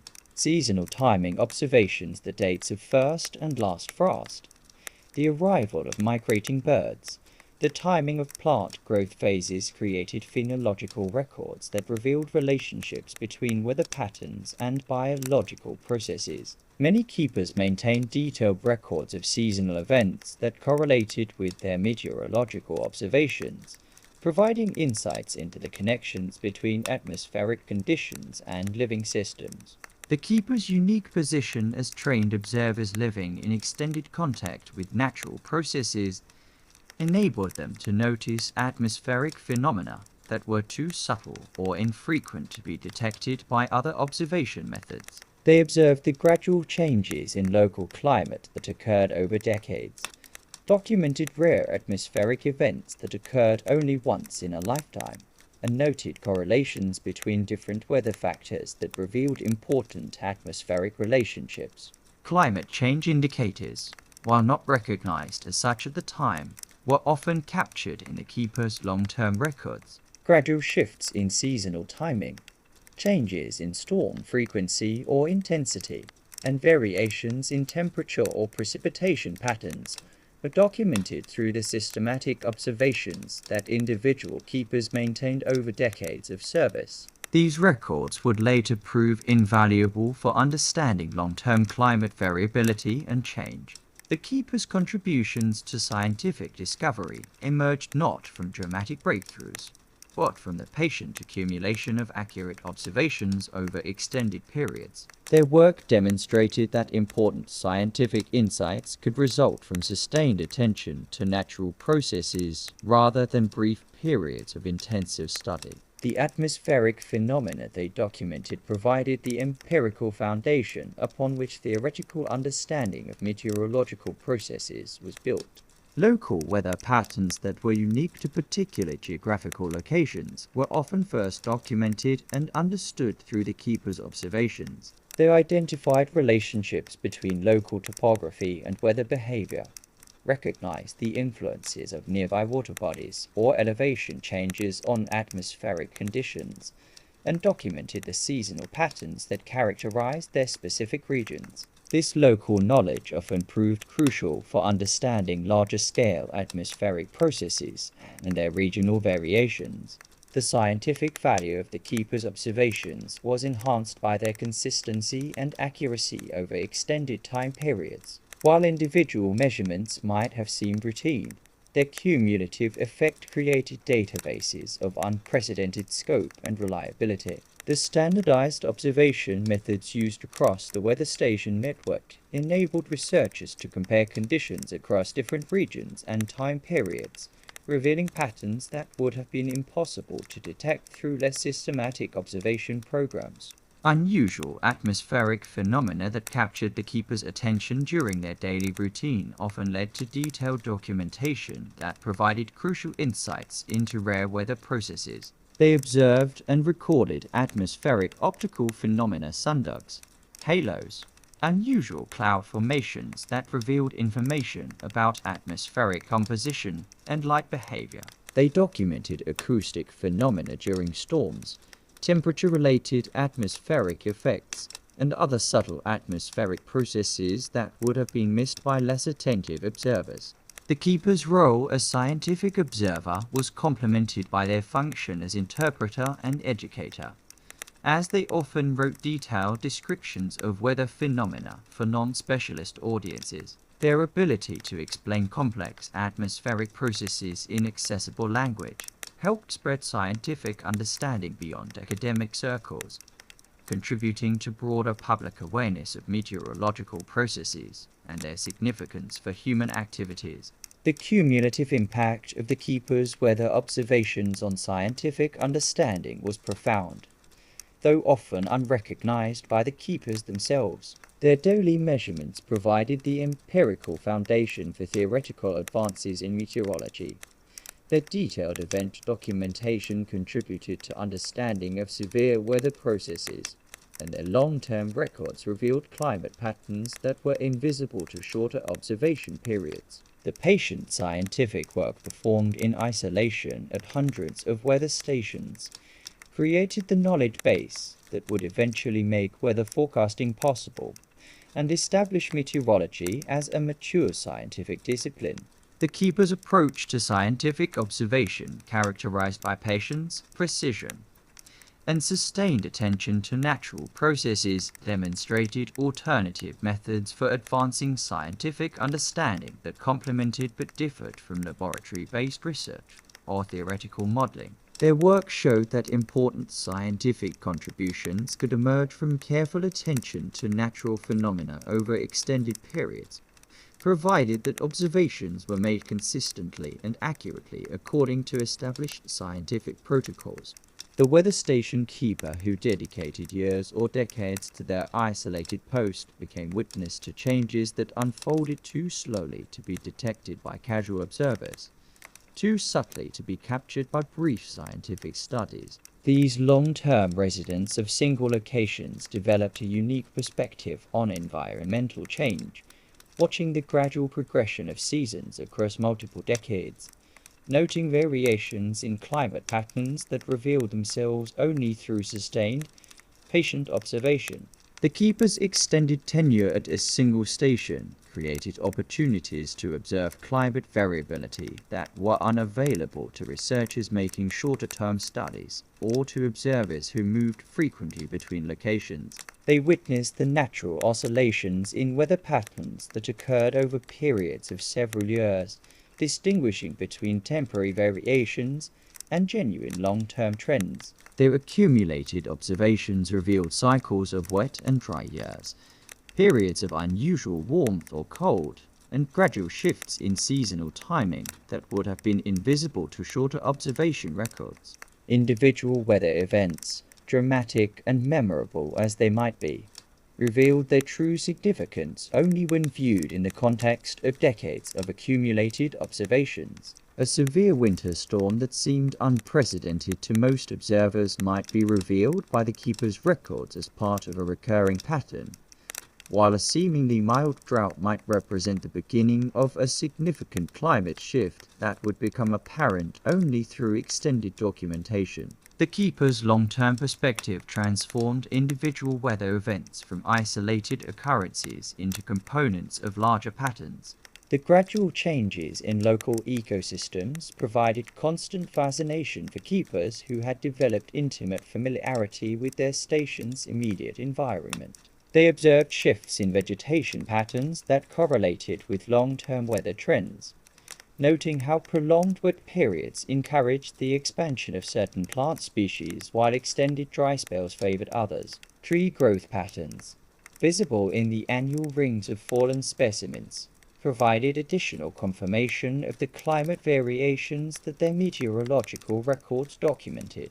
The phenological observations that many keepers maintained careful records of seasonal timing in plant and animal behavior revealed gradual shifts in biological cycles that reflected changing climate conditions. They noted earlier spring flowering in some years, delayed autumn leaf change in others, and variations in migratory timing that correlated with their atmospheric observations. These biological indicators provided independent confirmation of the climate trends that emerged from purely meteorological measurements.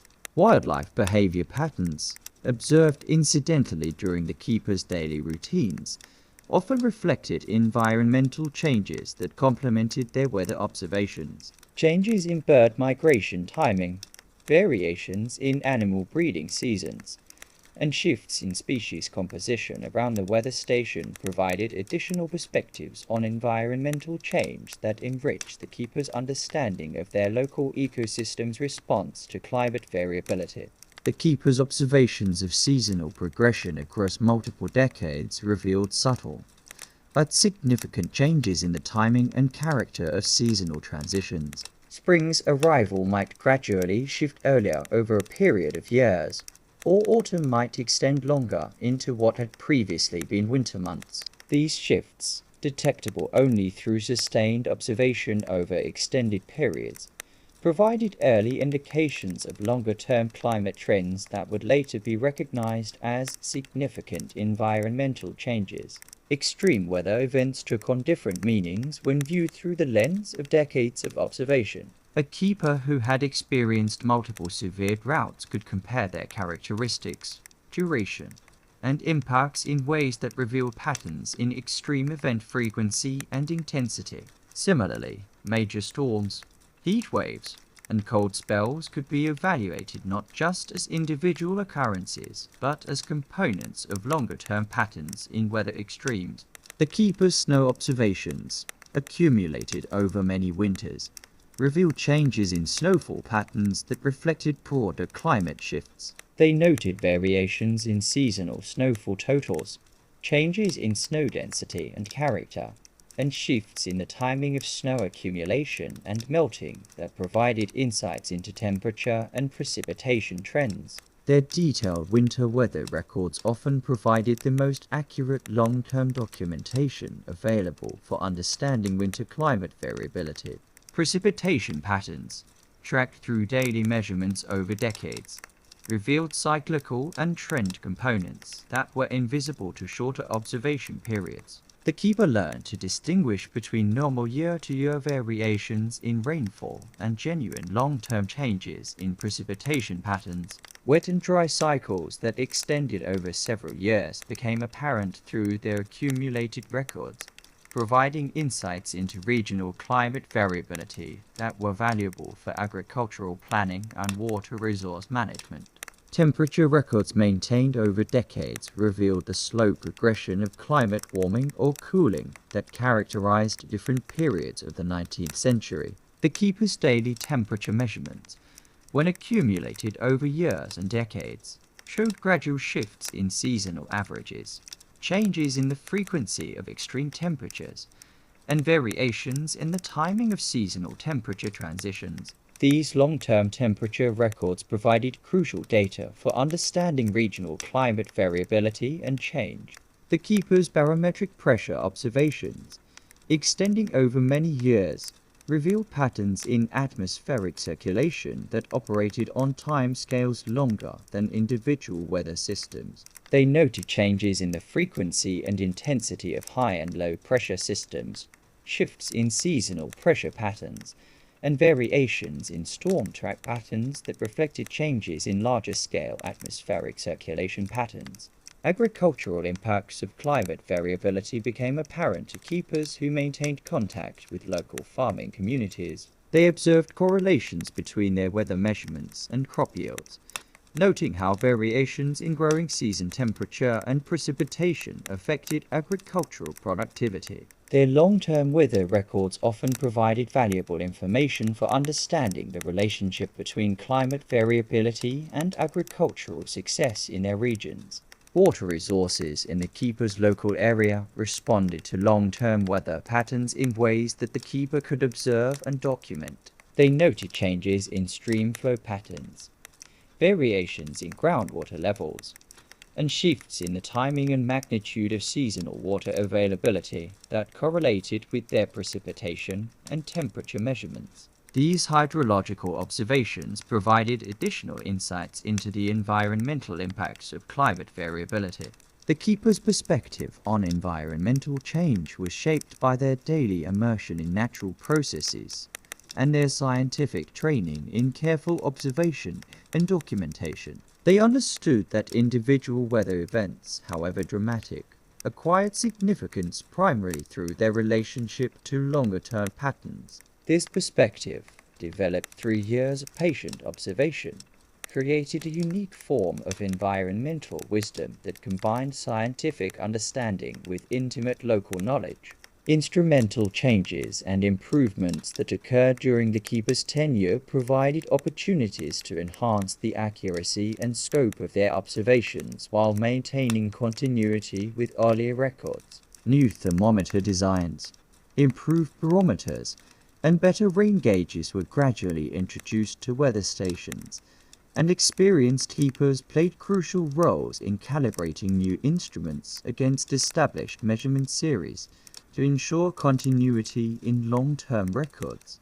The keeper's role as a bridge between different generations of meteorological practice became increasingly important as scientific methods and technologies evolved. Keepers who served for many years often trained their successors, passing on not just technical skills, but the accumulated local knowledge that enhanced the scientific value of station observations. This knowledge transfer ensured continuity in observation quality while incorporating new scientific understanding and improved measurement techniques.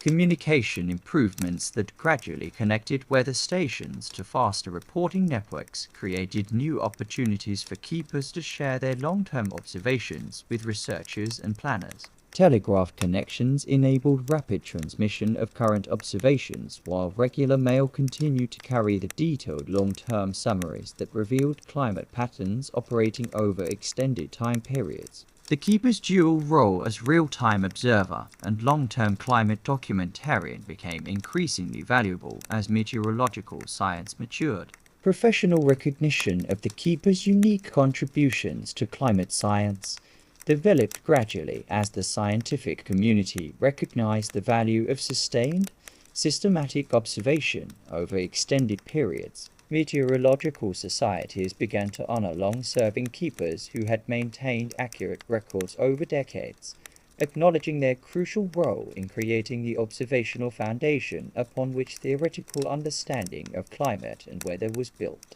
The psychological impact of witnessing gradual environmental change over decades created a unique form of environmental awareness among long-serving keepers. They developed deep appreciation for the complexity and variability of natural systems, understanding gained through sustained attention to natural processes rather than theoretical study. This perspective often made them thoughtful commentators on environmental issues and valuable resources for understanding long-term environmental trends. Retirement from weather station service often brought mixed emotions for keepers who had devoted decades to their isolated work. Many experienced profound satisfaction from their contributions to scientific understanding, while also feeling attachment to the locations and routines that had defined their professional lives. Some continue to maintain private weather observations after official retirement, preserving continuity in long-term records while pursuing personal interest in continued environmental monitoring. The legacy of long-serving weather station keepers extended far beyond their individual contributions to meteorological science. They had demonstrated the value of patient, sustained attention to natural processes in an era increasingly dominated by rapid change and immediate results. Their work showed that important scientific insights could emerge from quiet dedication to careful observation, sustained over years and decades of consistent practice. The records they created became increasingly valuable as time passed, providing baseline information for understanding environmental changes that occurred long after their service ended.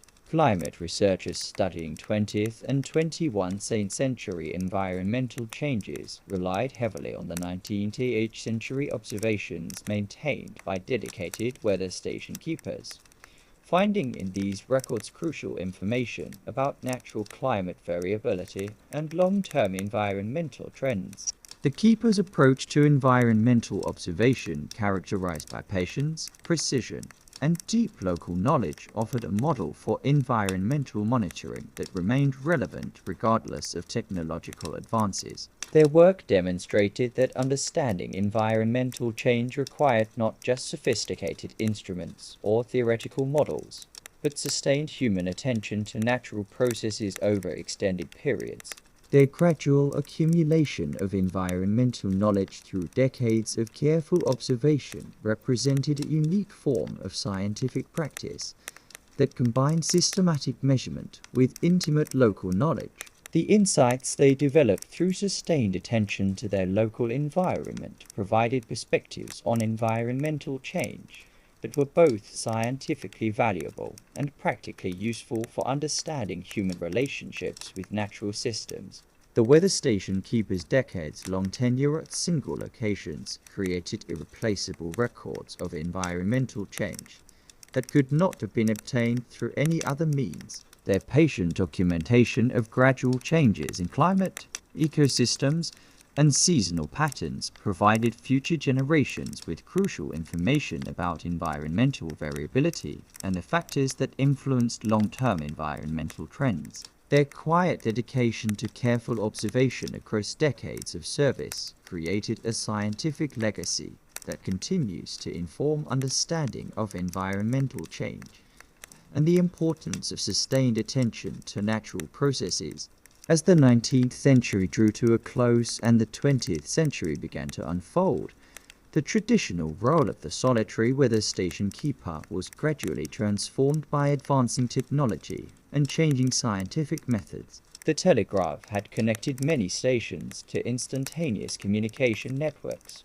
New instruments provided more precise measurements, and the growing understanding of atmospheric processes was making weather prediction increasingly sophisticated. Yet the fundamental contribution of these quiet observers, their patient attention to daily atmospheric changes, their careful record keeping, and their accumulated wisdom about local weather patterns remained irreplaceable. The network of weather stations staffed by dedicated keepers had created something unprecedented in human history: a systematic, long-term record of atmospheric behavior spanning continents and decades. This vast accumulation of careful observations provided the empirical foundation upon which modern meteorological science was built. Weather forecasting, climate research, and our understanding of atmospheric processes all trace their origins to the daily measurements recorded by generations of isolated weather watchers. The scientific legacy of the weather station keepers extended far beyond the immediate value of their individual observations. Their work had demonstrated the crucial importance of sustained, systematic observation in understanding natural processes. They had shown that significant scientific insights could emerge from patient attention to seemingly routine phenomena, provided that observations were made consistently and accurately over extended periods. This approach to scientific investigation, emphasizing long-term data collection over dramatic discoveries, established principles that remained fundamental to environmental and climate science. The meteorological records created by 19th century weather keepers became increasingly valuable as time passed, providing baseline information for understanding environmental changes that occurred long after the original observers had completed their service. climate researchers studying 20th and 21st century environmental changes relied heavily on these historical observations, finding in them crucial information about natural climate variability that was essential for distinguishing human-caused changes from natural fluctuations. The keepers' detailed documentation of extreme weather events provided invaluable information for understanding the frequency and intensity of severe weather phenomena before modern instrumental records began. Their carefully recorded observations of droughts, floods, storms, and temperature extremes created databases that allowed later researchers to put contemporary weather events into proper historical context. This historical perspective proved crucial for assessing whether apparent increases in extreme weather represented genuine trends or normal variations in naturally variable climate systems. The local environmental knowledge accumulated by individual keepers created irreplaceable records of regional climate characteristics and seasonal patterns. Their intimate familiarity with local weather behavior, developed through years of daily observation, often exceeded what could be learned from shorter-term studies or less systematic observation programs. This knowledge proved particularly valuable for understanding how global climate patterns manifested in specific locations and how local geographical features influenced regional weather behavior. The educational impact of the weather station network extended far beyond formal scientific circles. Many keepers became informal teachers and interpreters of atmospheric processes for their local communities, helping farmers, sailors, travelers, and other weather-dependent people understand seasonal patterns and weather science. Their ability to translate scientific knowledge into practical guidance made them valuable resources for communities that depended on weather-sensitive activities. The correspondence networks that connected keepers across vast distances created informal communities of practice that advanced meteorological understanding through collaborative observation and shared insights. These letter-based collaborations demonstrated that meaningful scientific cooperation could occur despite physical isolation, establishing models for scientific communication and collaboration that remained relevant in later eras of improved transportation and communication.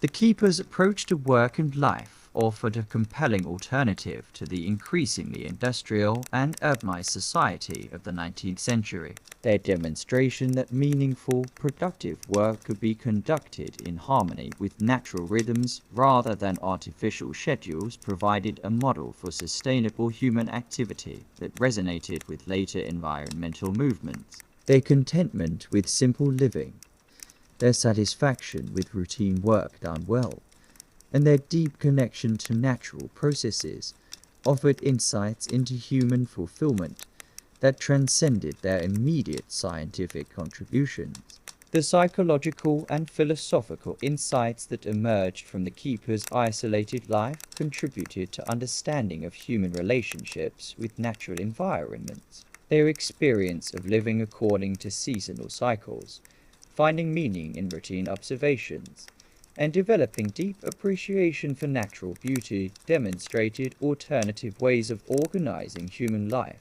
that emphasized harmony with natural processes over domination of them. These insights became increasingly relevant as industrial society's environmental impacts became more apparent.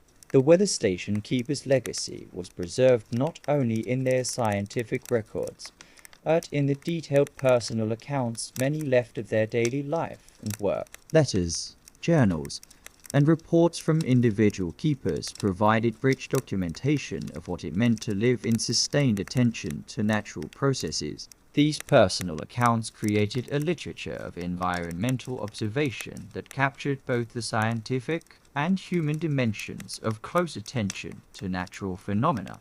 Professional meteorology, as it developed into a more sophisticated scientific discipline, built directly upon the foundation created by the weather station keepers. The systematic observation methods they had refined, the quality control procedures they had developed, and the communication networks they had established became integral components of modern weather services. While technology eventually automated many of their functions, the fundamental approaches to environmental monitoring that they pioneered remain central to meteorological practice. The influence of the weather station keeper tradition extended into related fields of environmental science and natural resource management. Their methods of systematic long-term observation provided models for monitoring programs in hydrology, ecology, forestry, and agriculture. Their demonstration that valuable scientific information could be gathered through sustained attention to local environmental conditions influenced the development of environmental monitoring programs that relied on trained observers working in close contact with natural systems. Climate science, as it emerged as a distinct scientific discipline, depended heavily upon the long-term weather records created by generations of weather station keepers. The baseline information they provided about natural climate variability proved essential for understanding anthropogenic climate change and distinguishing human influences on climate from natural fluctuations. Their century-long records of temperature, precipitation, and atmospheric pressure provided crucial data for calibrating climate models and understanding regional responses to global climate patterns. The keepers' integration of scientific observation with personal fulfillment offered insights into sustainable approaches to scientific careers that remained relevant for later generations of researchers. Their demonstration that meaningful scientific work could be conducted outside academic institutions and commercial research organizations provided models for independent scientific investigation that inspired amateur naturalists, citizen scientists, and others seeking to contribute to scientific understanding while maintaining connection to natural processes. The technological transition that eventually reduced the need for human weather observers occurred gradually enough to allow for careful preservation of the keepers' accumulated knowledge and expertise. Many experienced keepers trained their successors in the subtle skills of accurate observation, passing on not just technical procedures, but the deeper understanding of atmospheric behavior that came from years of careful attention to weather patterns. This knowledge transfer ensured continuity between the era of human observation and the age of automated instrumentation. Modern weather monitoring systems, despite their sophisticated automation and real-time data transmission capabilities, still relied on principles established by the 19th century weather station keepers. The importance of systematic observation, consistent measurement procedures, careful quality control, and long-term record preservation, all hallmarks of the keeper tradition, remained fundamental to meteorological practice regardless of technological advances. The environmental awareness that characterized many long-serving weather keepers anticipated later environmental movements by decades. Their intimate knowledge of local ecosystems, their sensitivity to gradual environmental changes, and their understanding of the interconnections between atmospheric processes and living systems provided early examples of the holistic environmental thinking that would become central to conservation and sustainability movements. The keeper's example of finding profound satisfaction in patient, careful work performed in service of larger understanding offered a model of meaningful labor that contrasted sharply with the increasingly mechanized and alienated work that characterized industrial society. Their demonstration that routine activities could become forms of meditation, and that scientific work could provide personal fulfillment as well as social benefit, provided insights into human potential that transcended their immediate meteorological contributions. The international networks of weather stations staffed by dedicated keepers created some of the first truly global scientific collaborations, demonstrating that systematic cooperation across national boundaries could produce results that no single nation could achieve independently. This international dimension of meteorological observation provided models for later global scientific initiatives addressing environmental and climate issues that required worldwide cooperation. The archival preservation of weather station records created by generations of keepers established important precedents for long-term scientific data preservation. Their understanding that individual daily observations acquired significance only through accumulation over extended periods influenced approaches to scientific record, keeping that emphasized long-term accessibility and preservation of observational data. The weather station keeper tradition ultimately demonstrated that important contributions to human knowledge could emerge from quiet dedication to careful observation, sustained over years and decades of patient work. Their legacy reminded later generations that scientific progress depended not only on dramatic discoveries and technological innovations, but also on the accumulated wisdom that came from sustained human attention to natural processes. Their influence extended beyond meteorology to inspire approaches to environmental monitoring, scientific observation, and sustainable living that remained relevant long after automated instruments had replaced human weather observers. The weather station keepers had shown that it was possible to live meaningfully at the intersection of scientific investigation and personal fulfillment, contributing to human knowledge while maintaining deep connection to the natural world. In the quiet hours before dawn, in the remote corners of continents where wind and weather told their ancient stories, the weather station keepers had listened carefully and recorded faithfully what they heard. Their patient attention to the subtle conversations between earth and sky created a legacy of knowledge that continues to inform human understanding of the atmospheric processes that sustain life on our planet. Their example of dedication,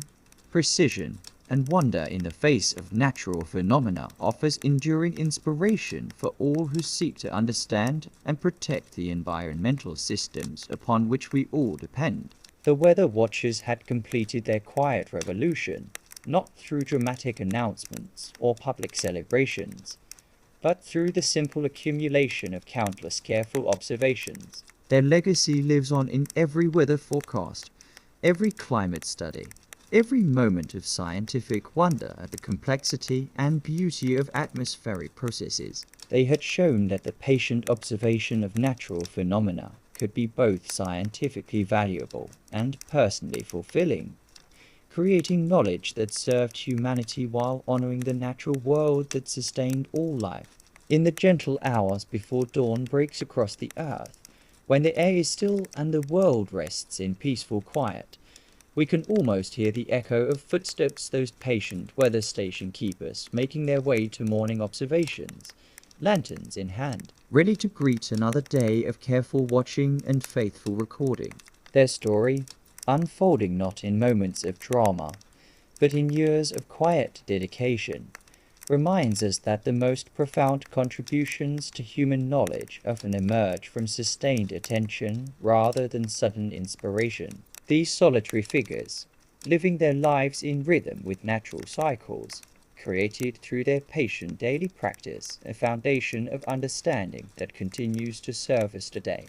As we close this journey into their peaceful world, we carry with us the gentle wisdom of their example, that meaningful work can be found in careful attention to the world around us, that routine performed with dedication becomes sacred, and that the quiet observation of natural phenomena can provide both scientific knowledge and personal fulfillment.